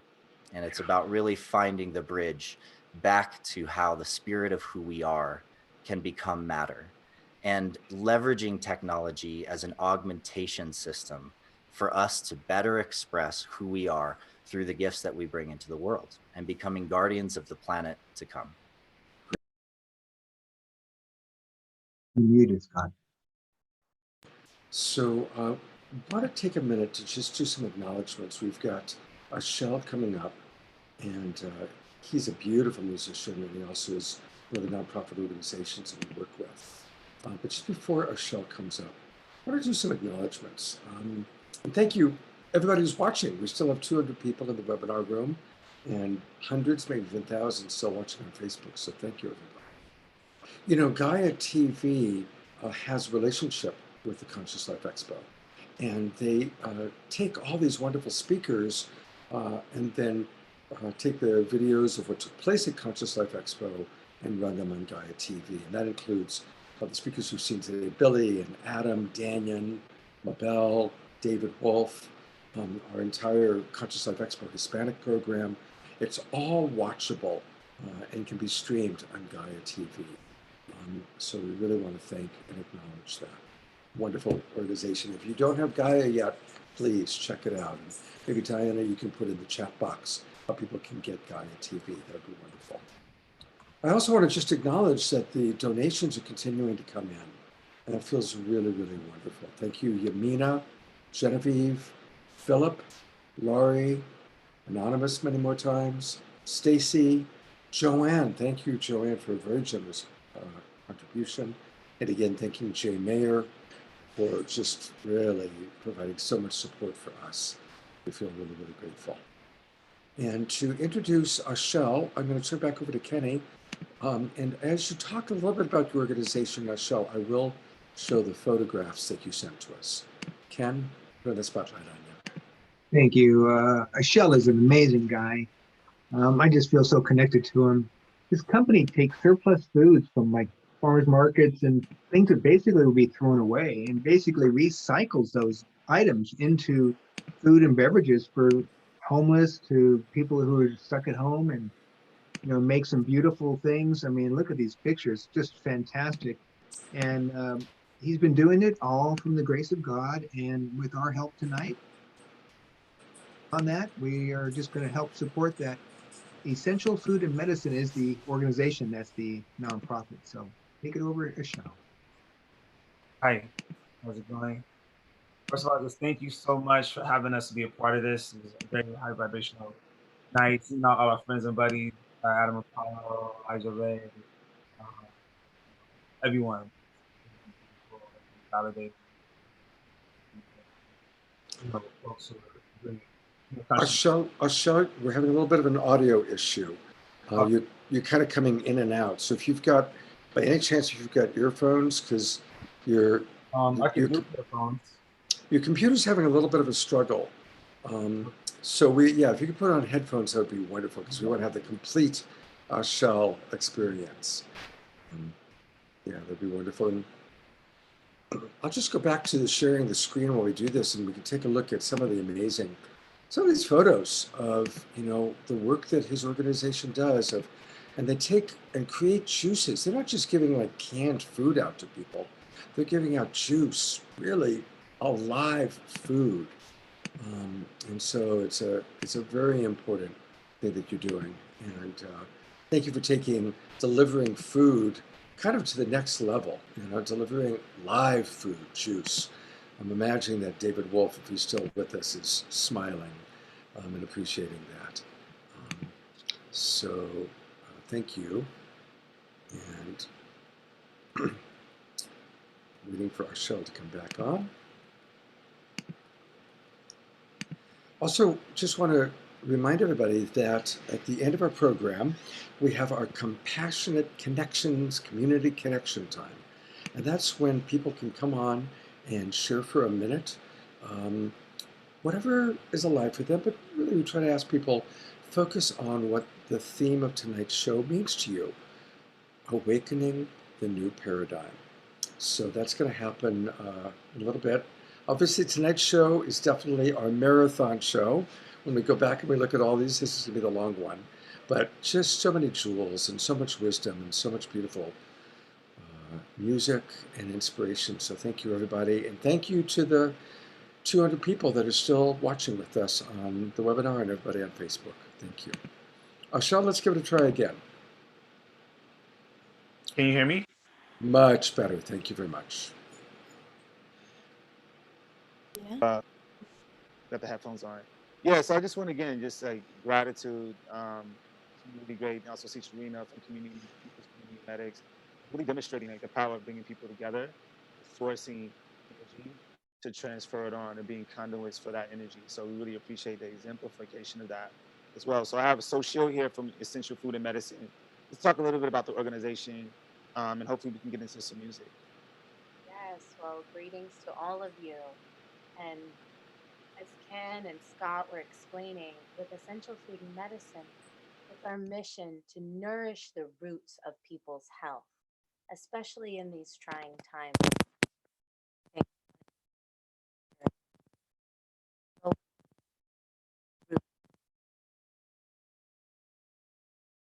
We just lost her. Something that you did, we lost her sound. We can't hear either of you right now.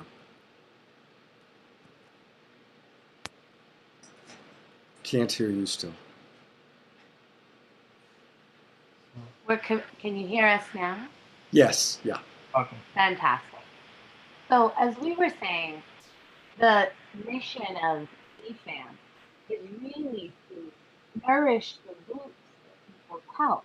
And instead of focusing on a narrative and focusing on all of these messages that are being brought to us about what's not working, focusing on really getting people what they need to be strong, be healthy, and a good place by getting foods into their system.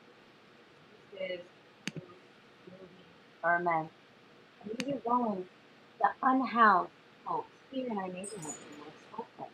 People who, before this crisis, were already dealing with health crisis because of their. So by addressing their needs, we want to, even into the future, be able to sustain health. You know, unfortunately, the audio just isn't cutting it, Yeah, and okay. most of the people aren't able to hear it. Yeah, so, it's okay. Yeah, so we'll post something in the chat and then, yeah, get thanks. Yeah. Yeah, that sounds good. Yeah, good for the music. So. Right, and we are going to be very generous in giving to you from our GoFundMe, and thank you everybody for providing the GoFundMe. Thank you so much. We've got one more wisdom jewel left, and I'm going to turn it over to Debra to introduce our final wisdom jewel for the night. Great. And this is a wonderful friend and beautiful woman, Dr. Sarah Larson. And she is a doctor and intuitive healer. She comes from third-generation palm reader, but she's actually a doctor. So she integrates the Eastern and Western medicine as a medical intuitive. And she uses her deeply rooted ancestral psychic training and has spent most of her life studying love and how to apply it practically towards healing. And you can see that in her beautiful face right now. And so we invited her to come in and share her wisdom as a wisdom jewel. Thank you for being with us, Sarah. Thank you so much. I'm so grateful to be here, and I've had tears numerous times tonight, and I'm so grateful for every step that led us all here. And I love honoring our time and keeping it to 2 minutes. So I'm going to share very, very quickly. As human beings, our greatness lies not so much in being able to make the world. That is a myth of the atomic age, as it is being able to remake ourselves. And so this is that invite in such a beautiful way. I can't wait to share this with you. This is my hope and my prayer, that we will take a vow for the earth. And this vow that we take for the earth was written by the 50th anniversary committee for Earth Day LA. And my heart and all of ours with Earth Day have been looking for a way to get this out and get as much help with sharing this, with translating this, with bringing this to the next place that it connects us as a global family. And right now it is Mother's Day in Mexico, in much of the world. I know where I was born, Pakistan, which means pure land. They celebrate Mother's Day today there as well. This care now vow. I share all of this from this perspective, from the community of Earth Day LA. Is the 50th anniversary of what we created. Care now vow. We, the people of the living earth, belong to this planet. United as one family, we are powerful and connected, interdependent with all living beings, plants, animals, and nature. We embrace sky, mountain, forest, and the smallest microbiomes and the blooms of algae. From the deserts and the plains, including our villages and urban dwellings, from the streams and the rivers to the deepest waters of our oceans. We treasure our wondrous diversity, seen and unseen, interwoven beauty, all things great and small. I vow to do no harm for my mother planet. I take responsibility of how I use and restore natural abundance, upholding environmental and economic justice. I vow to do all in my power, to do my part in unified action to ensure the next 7 generations have a world in which we can live. And so that's at Dr. Sarah Larson. Let's see if I can pull where it's, let me stop. It's at drsarahlarson.com. We've got there for you this incredible Care Now vow. And we ask you to share it in the community and take the vow yourself, record it, share it on social media. Thank you so, so much. Thank you so, so much.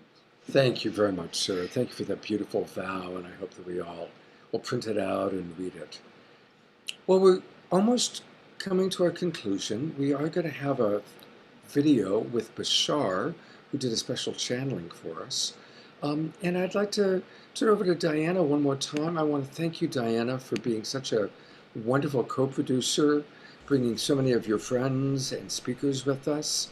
And any last acknowledgments or things you'd like to share?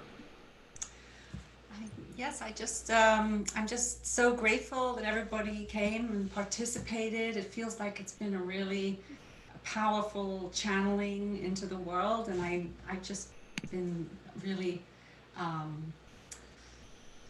moved by what everybody has said. I feel like everybody shared from a different aspect. It's been a very rounded sharing, and I think this will go out into the world and really be very supportive for people at this time. And so it was wonderful to participate. It was also nice to see David Wilcock and Beth Wilcock flash up on the screen for a moment. So thanks, guys. And so anyway, thank you. Yes, I'm just so deeply grateful to have participated. And thank you everybody for giving your time and coming and being on here. Wonderful. Thank you, Diana. So we're going to show this video of Bashar, and I'll have either Debra or Diana, one of you, maybe introduce it in a moment. But a reminder that after the video is our communication time, when those of you who are still with us, that are part of our community, that are in the webinar room, if you want to come on camera, I need you to let me know that, and I will promote you from being an attendee to a panelist. And we're going to start off by hearing from Jay Mayer, who has been very, very generous, extremely generous in supporting our community. So Jay, I'll bring you on. And anybody else who wants to come on, send me a message in the chat box. And Scott, I'd like to tell people about next week. Yes, yes, please. So what we're doing is bringing in communities and conferences and networks and showcasing all this beautiful work that so much of our community is doing. And next week, we're going to be co-hosting with Global Coherence Pulse, Teresa Collin, and she is bringing some of her community, which will be Greg Braden, awesome, Nassim Harriman, Marshall Levitz, Claudia Wells, and Roland McCready of Heart Math, also Sandra Hay of Earth Dance. And they're going to be teaching us and sharing the Global Coherence Pulse, which is the massive heart meditation that originates from Heart Math that's really prevalent. So, and also some music, Manoj, who performs with David Pramal, Jess Magic, and we're going to bring back Elijah Ray again, which is going to be amazing. And then the next week, we are having a theme of sacred activism, because we feel that what is happening right now is really calling us, all of us, to step up to what is our divine mission and what we came here to do, and actually do our part in the planet to create this new paradigm. And we've got some amazing speakers that we're working with. And the last week of this series, May 30th, we're going to do it on not the new normal. So that's going to be really looking at what we do want to create. And so please join us and spread the word, and hopefully we will continue on. Thank you, Scott. All right. Thank you so much, Debra. She's an amazing producer. She does so much to make this happen. And I'm sure many of you are probably familiar with Darryl Anka, who channels Bashar. And we have a very special message from Bashar, which is going to be starting in a moment. And again, please do send me if you want to come on into the chat room, or if you want to come into the panel room. I need to see it. Is there anything, Diana, you want to say about Bashar, or about his relationship to Conscious Life Expo? Yes, he has been at the Conscious Life Expo specifically the last couple of years and in the past. And he's a really, well, it's Darryl Anka actually channeling Bashar. And it's very, very accurate, very down to earth, and funny and amusing. And tonight he's going to talk about going through the eye of the needle, which is literally what we're doing right now. So I think it's going to be a powerful sharing. I suggest everybody stay on. And I'd also just like to give another shout out to Gaia TV, who's our Conscious Life Expo live streaming partner. And you can watch the Conscious Life Expo program, the speaker program from 2020 and 2019 on there. And a lot of the speakers who are on here today are also on there. So I just wanted to thank them and acknowledge them for being part of getting Conscious Life Expo's message out into the world. All right. Thank you, Diana. Thank you. All right, let's hear what Bashar has to say.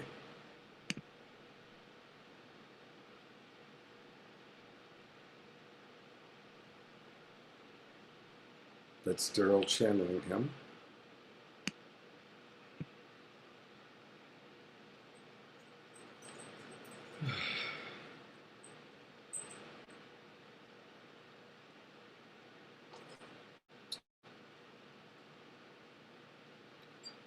Wouldn't you know it? I played it earlier today, and it played just fine. I tested it, and it played. We're going to try one more time. We're kind of learning, and it seems as though there seems to be a challenge with when we have lots of people watching these videos. Sometimes we struggle with it. And it's just spinning around and around.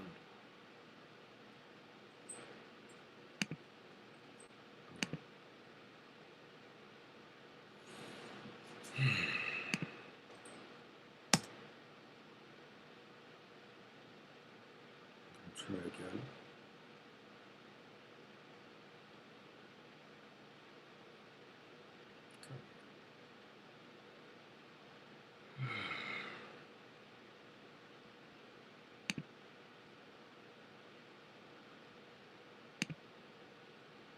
There we go. Hopefully. All right, good day to all. We are delivering information about the idea you call a paradigm shift, which is what your collective consciousness is going through at this moment, in this time of focus, this time of transformation, this time of passing through what we have called the eye of the needle, a very narrow passage that gives you an opportunity in your isolation, in your sequestering, to go inward in yourself, to divest yourself and let go of those things that don't serve you, those fear-based beliefs, those old-fashioned, outdated beliefs, and even simply ideas and definitions that are no longer relevant for the you prefer to be. But in this idea of paradigm shift, it is important to understand also not only the experience, but the mechanics of what you're going through, how it works, and how you can become more aware and more conscious of what is going on in what you call a paradigm shift. Because the reality is, you are shifting paradigms all the time.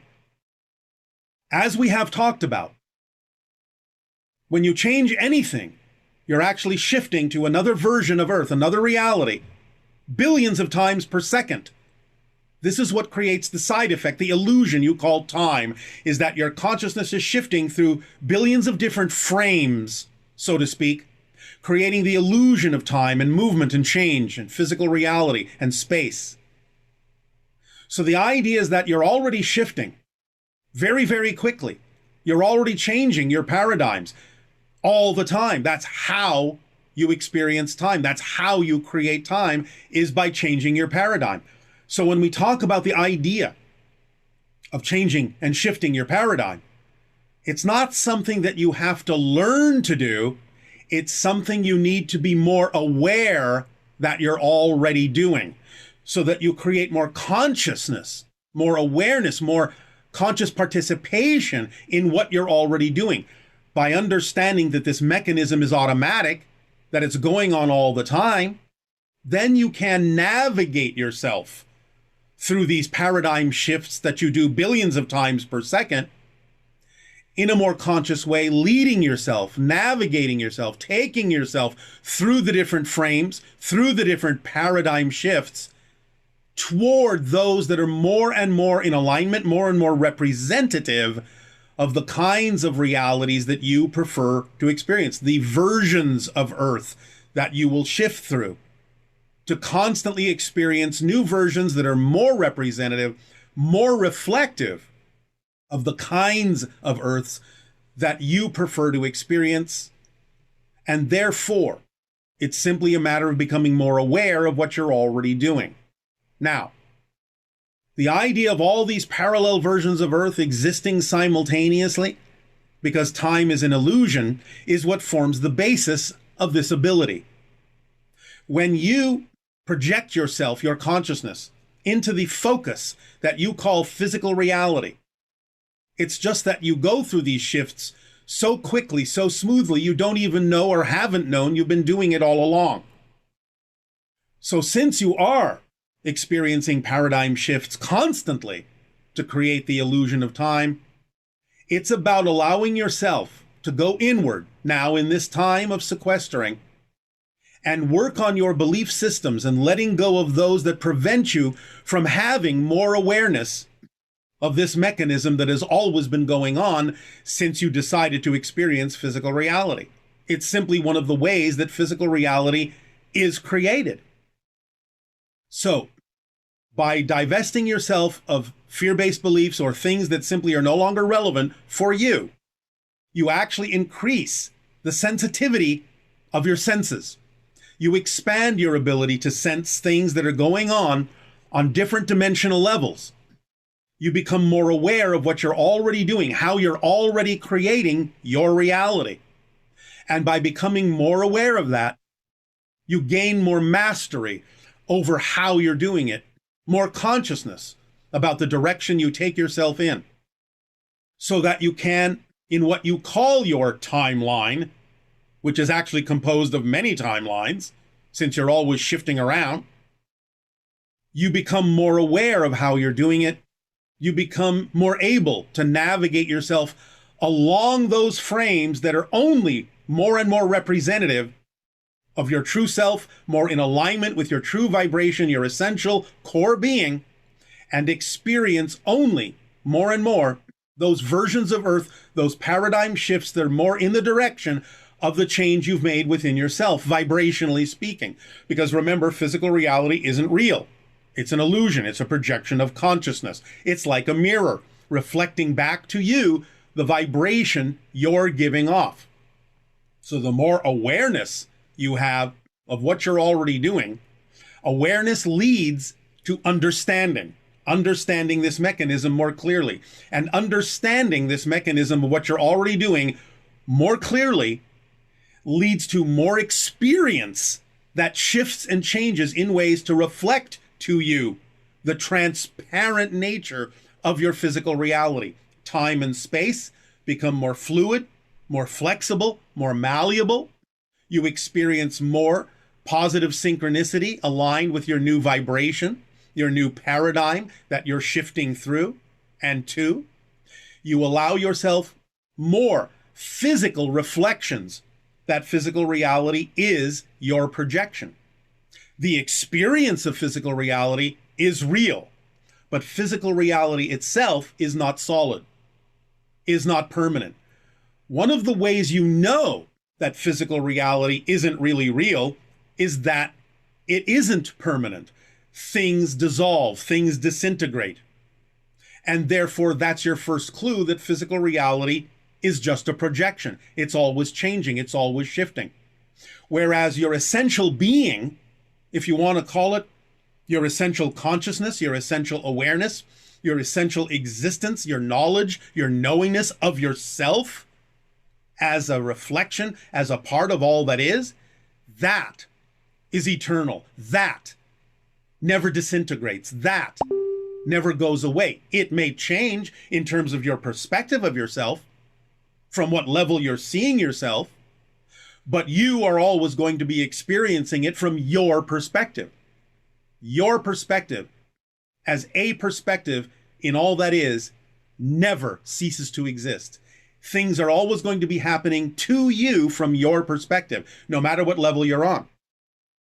So when you're dealing with physical reality that you're creating with your belief systems, that gets reinforced with the emotions, the thoughts and behaviors, and the experiences that the beliefs are creating to convince you that physical reality is solid, to convince you that what the belief is telling you is a fact that exists outside yourself, you start to know, as you become more aware that you're always shifting your paradigm, you start to know and start to see and start to feel and start to experience the ephemeral nature of physical reality. You start to really experience it as part of spirit, as an expression of spirit.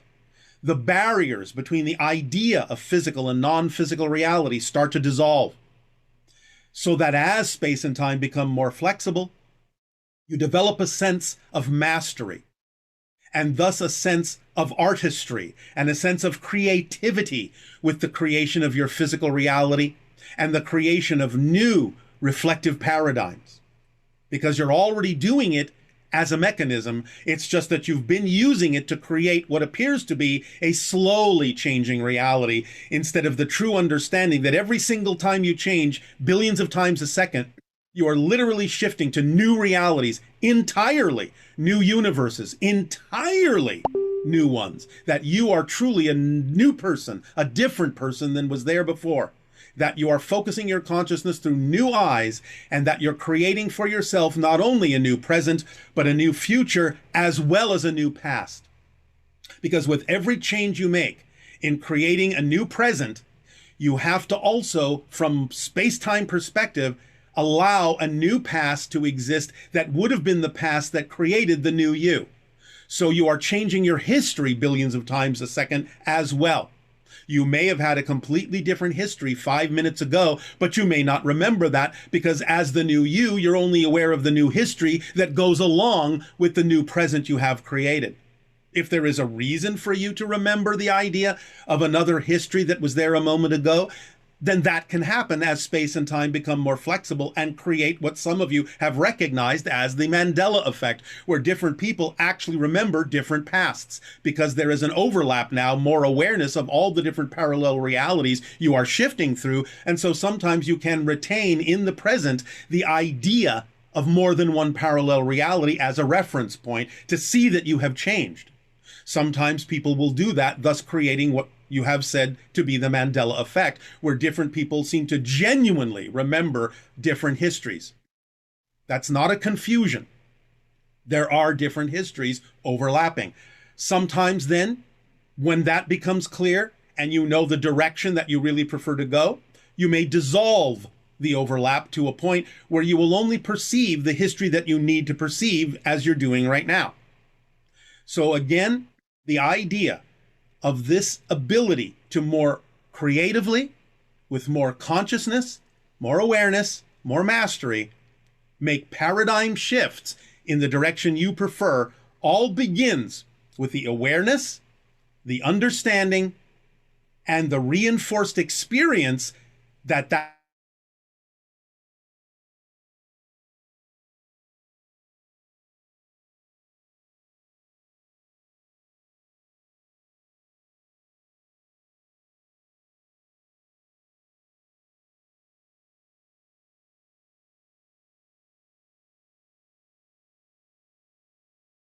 would prevent you from knowing this is how it works, and let your physical mind wrap itself around the understanding of what this mechanism is as we have described it to you, and you will experience your paradigm shifts in a much more accelerated way, in a much more effortless experience and expression of creativity, as you navigate yourself more unerringly only in the direction of those paradigm shifts that are more and more representative of the physical versions of Earth that you prefer to experience over the years to come, until that's all you're experiencing and everything else melts away, and only those vibrations that are compatible with who you prefer to be will be experienced by you at that point. But for now, enjoy the ride, enjoy learning and gaining more experience and more awareness and more understanding, that you're shifting all the time, so that you can become a master of navigating yourself along the path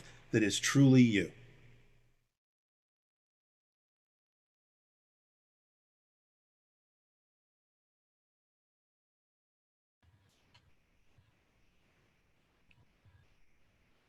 Can't hear you. I'm not able to bring people in while I'm sharing screen, so I'm going to bring in the people who've asked to come into the panel. While I do that, I'm going to turn it over to you for a moment, Debra. Wow. Thank you, Darryl. Thank you, Bashar. Beautiful transmission. It really caps us off on this beautiful evening. And thank you everyone that participated. We still have 150 people in our Zoom room, and of course, all of you watching on Facebook and YouTube. So we're going to go now into community connection. And we've been doing this at the end of all our broadcasts, and it's a really wonderful time, because We are all teachers. We are all the ones we've been waiting for. And all of us in community have something beautiful to share. So this is a time for you to come on and do your 1 minute, concise, dynamic transmission of what you want to share about awakening into the new paradigm. And do we have people in the room on the gallery now, Scott? We do. Thank you very much for covering for me, Debra. So I'm going to put the spotlight on Jay Mayer. Jay has been extraordinarily supportive of this program, of the GoFundMe. I've really just been getting to know him the last few weeks. And he also has developed a beautiful, beautiful way to help people experience greater love in their life, greater abundance in their life. So thank you, Jay, for being such an important part of our community. Thank you for who you are as a being, and thank you for your support. And you're up. Well, I want to thank you, Scott, for doing such a great job. You're a natural. And Debra, thank you for putting this together, making it happen. Actually, light touch is an opportunity for people to attract to themselves the new paradigm that we're talking about. I've heard people talk about that we're magnetic. Well, we are magnetic, and we have magical powers inside of us. We can reach the angels and the higher forces, and they can actually change situations. So light touch, we're talking about a merger between the Love Coach Academy and light touch to help people achieve a state of spiritual wellness. And I hope we can talk about that more in the future. Thank you, Jay. It's very exciting what you bring with light touch. And for those of you who don't know, again, Love Coach Academy, we provide amazing relationship skills and tools to people all over the world. And you can join us online, free webinars every day at 9 o'clock in the morning and 6 o'clock in the evening. That's Pacific time. And just go to lovecoachacademy.com. You can click events, and that'll give you our whole schedule. And I'll put that link in next. A couple of the people who wanted to come on, I haven't been able to find you. Shira Seaver, if you wanted to share, I know you wanted to share last week, so I'm putting you in. If you'd like to share anything today, you can do so. This would be a good time. And if not, is there anybody? I think maybe because it's late. There's something too. I'm sorry, whoever that was, just go ahead and speak. Well, I just want to say that we're also talking about miracle healing. And Jesus said that we can do even greater works than he did. And, light touch is the challenge to actually attract those beneficial forces. And tell us for a minute, what is light touch? For people who don't know, what is light touch? Well, light touch is something that we should have been taught in school, that we're magnetic beings and we have magnetic powers, and we can attract to ourselves good fortune, and we can heal our marriages, with the Love Coach Academy. And light touch is where our goal is to have 100,000 marriages healed as a way to end war on the planet, through happier couples, men and women loving each other. Beautiful. Well, thank you. And yes to happier marriages. And that's what Love Coach Academy helps with. And actually, one of the people within Love Coach Academy who's been coming to our classes and retreats and workshops for a long, long time is Debra Haviland. And Debra, I'm putting the spotlight on you. Hello. I usually want to say a prayer or read a poem.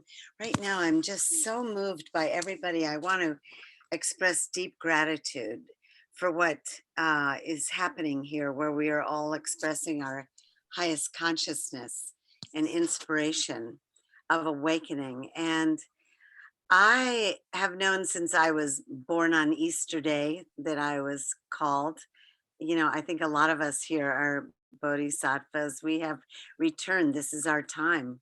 We are here to awaken. And my whole life has been focused on spiritual awakening and personal growth and development and the creative arts and whatever awakens our souls. I work a lot with Sufi books like this. I'll just show you because there's not enough time. The music of the soul and the qualities of God. The more we're calling these in with our practices. And I am with the Love Coach Academy and I work with Scott Catamas. And I love this work because no matter what we're doing out there, how we communicate, how we bring the empathy, the love, people are going through so much right now. And I am dedicated to service, love, serve, remember.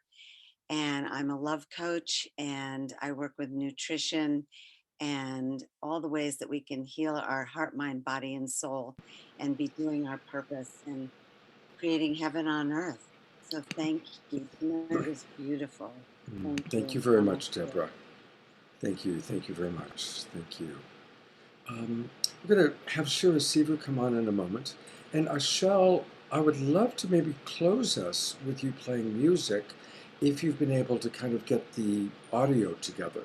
So maybe message me either cell phone text or send me a message in the chat box if you think that your audio is such and you'd like to close us out with some of your beautiful music. I loved what you played last week, but I just want to make sure that we can actually hear you, otherwise it's frustrating. So let me know about that. And I'm going to put the spotlight on Shira Seaver, who's a longtime friend and an important, beloved member of our community. And you need to unmute. Unmute. I'll do it for you, Shira. Thank you. There you go. Okay. Hi. I've been wanting to come on just basically just to say hello to everyone for the last 3 to 4 weeks and to speak on some of the themes that you've shared.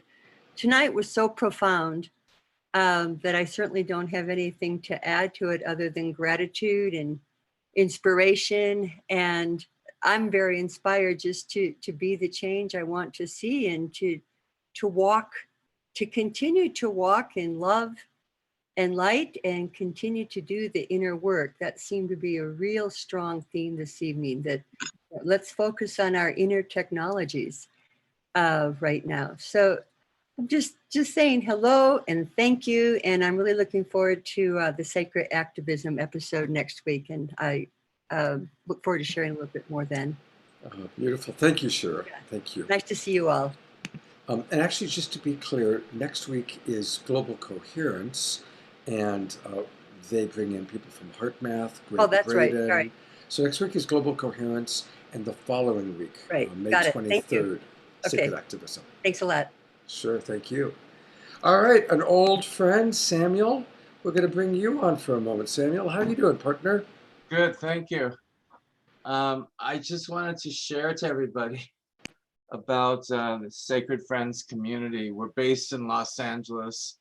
I'm called the Goodwill Ambassador for the Southern California Conscious Community.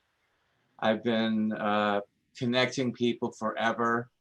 I've been in the consciousness movement since 1971. And I love helping people move to the next level of their spiritual development by connecting them to what they need, sharing about speakers, networking, socializing, events. And when I hear about something good, I can't help but share it. The Hunan Ku was mentioned tonight by a couple of the speakers. I sell sacred geometry pendants, and that's one of the pendants that I carry. I teach sacred geometry for the last 20 years, and I'm just very much a part of this community. It's been my passion to be involved, and I love that you put this together, and you're bringing community wonderful information. And anyways, anybody who's interested can sign up for my email list at sacredfriends.org. And if you're interested in the sacred geometry pendants, I have 65 different patterns, and you can see them at sacredpendants.com. Great. And it's just a pleasure to be part of this whole process of turning the negative pandemic into a way of coming into the light more strongly. Thank you, Samuel. It's great to see you again. It's also an old Thanks. friend. Emy has something quick she wants to say. Then Debra, if you want to say your closing, and then we'll finish with AshEL, putting us all to sleep with a beautiful song. So Emy, you're up. Yes, I want to acknowledge that a couple of days ago was Wesak, that is the birthday of the Buddha, and the enlightenment of the Buddha, and the death of the Buddha. And I want you to be relaxed with your eyes closed, and we're gonna remember all the bodhisattvas, all these amazing teachers that came before us. May all beings be free from illness and suffering. May everyone experience the holy happiness of love and quick attain enlightenment, so that samsara is finally extinguished. May all beings be free from suffering and the causes of suffering. May all beings rejoice in the well-being of others. May all beings live in peace, free from greed and envy. May all beings be happy and free. Om Mani Padme Hum. Om Mani Padme Hum. Thank you, Emy. Thank you very much for your beautiful, beautiful offerings tonight. Debra. And just sending big love out to everyone, because that's really what we're here for. It's the bottom line. It's loving each other, honoring each other, appreciating each other, co-collaborating like we've done tonight in such beautiful ways. Also, we have a Facebook group that we've started. So if you have ideas of people you'd like to see on the show, or topics or comments or anything, we're open to all your comments. And I'll put it in the chat line here, our Facebook group that we started, that we're going to listen to what everyone says. But more than anything, it's about the love. As we all know, it's the bottom line. Thank you, Debra. Thank you so much for being such a wonderful person to work with. I really am grateful for birthing this with you and bringing in Diana. Diana, I'm going to put the spotlight on you again one more time. Thank you so much. Yes, I just wanted to thank you and Debra so much for creating this and putting this together. It's such an incredible thing. Really, I'm very, very grateful to be a part of it. Thank you, and thanks for doing such a wonderful job, bringing so many wonderful friends. Yeah, it was wonderful that you invited Conscious Life Expo to participate, and it was a lovely opportunity for us to share like this. Thank you. Hooray! A win-win for sure. Definitely part of the new paradigm. All right, we're going to turn it over to AshEL, but I do want to thank more donations coming in. Thank you, Kathleen Gildred, my dear soul sister in Topanga. I just want to acknowledge beloved William Golden, her lifelong partner. It would have been his birthday this week on May 6th. Delisa, thank you. Yamini, thank you very much. And that anonymous fellow just keeps on donating. Very generous. All right, we are going to send you off with a new age lullaby, a new paradigm way of completing with this beautiful man and this beautiful music. Tell us about that instrument. Yes, yeah, this is an Ngoni. It's from West Africa. I actually got this in Chicago as well. Someone got this from me. So I just got back from West Africa. So it's like African harp is a precursor to the banjo. So yeah, so share some of the tunes. Thank you so much. Yes, Lightworkers Unite, Rainbow Warriors, the whole crew, just people really just stepping up. So I'm excited about it. Hear me well? Yes. Okay, cool. That's good.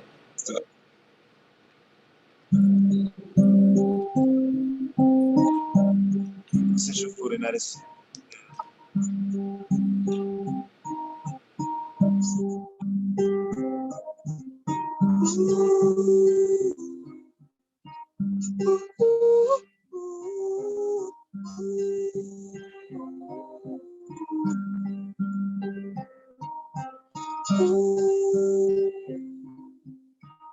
Oh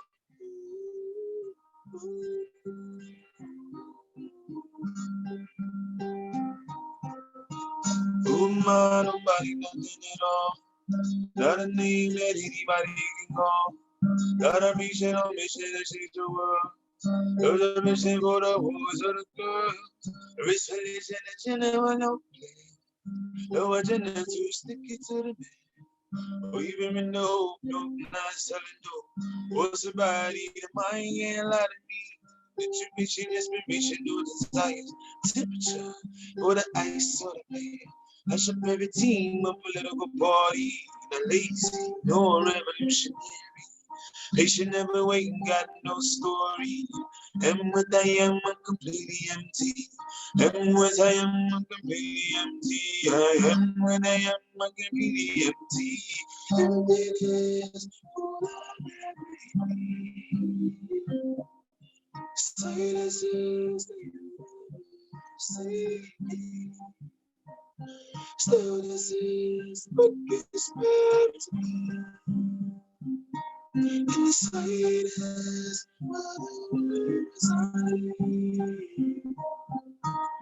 everybody wanna be someone, nobody wanna be no thing.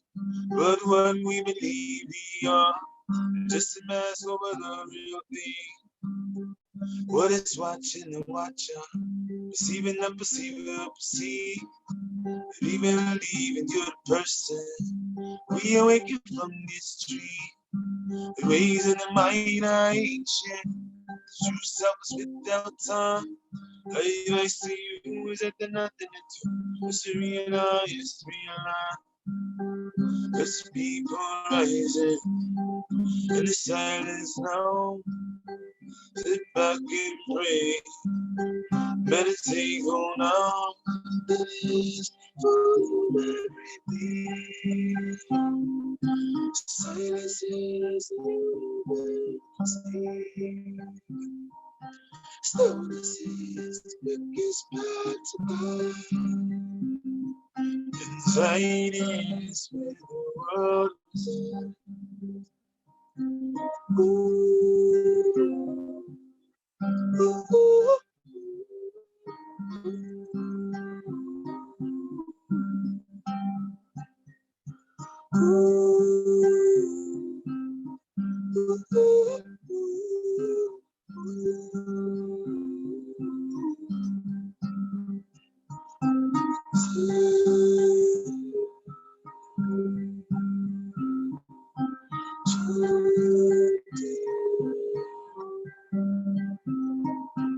Om Namah Shivaya, Om Namah Shivaya, Om Namah Shivaya, Om Namah Shivaya, Om Namah Shivaya,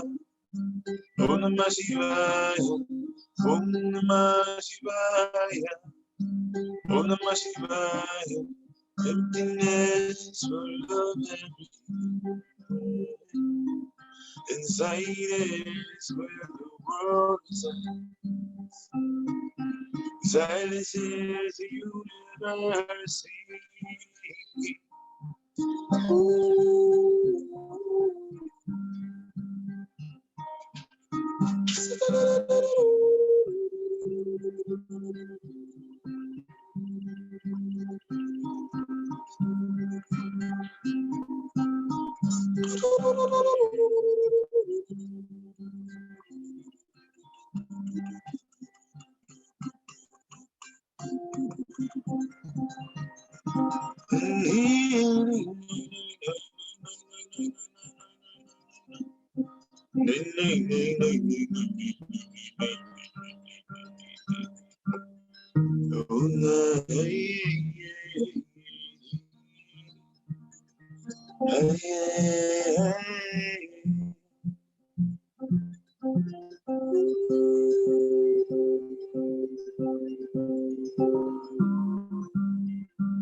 Oh, thank you so much. That was just beautiful. Let's all twinkle AshEL for such a beautiful way to conclude our evening.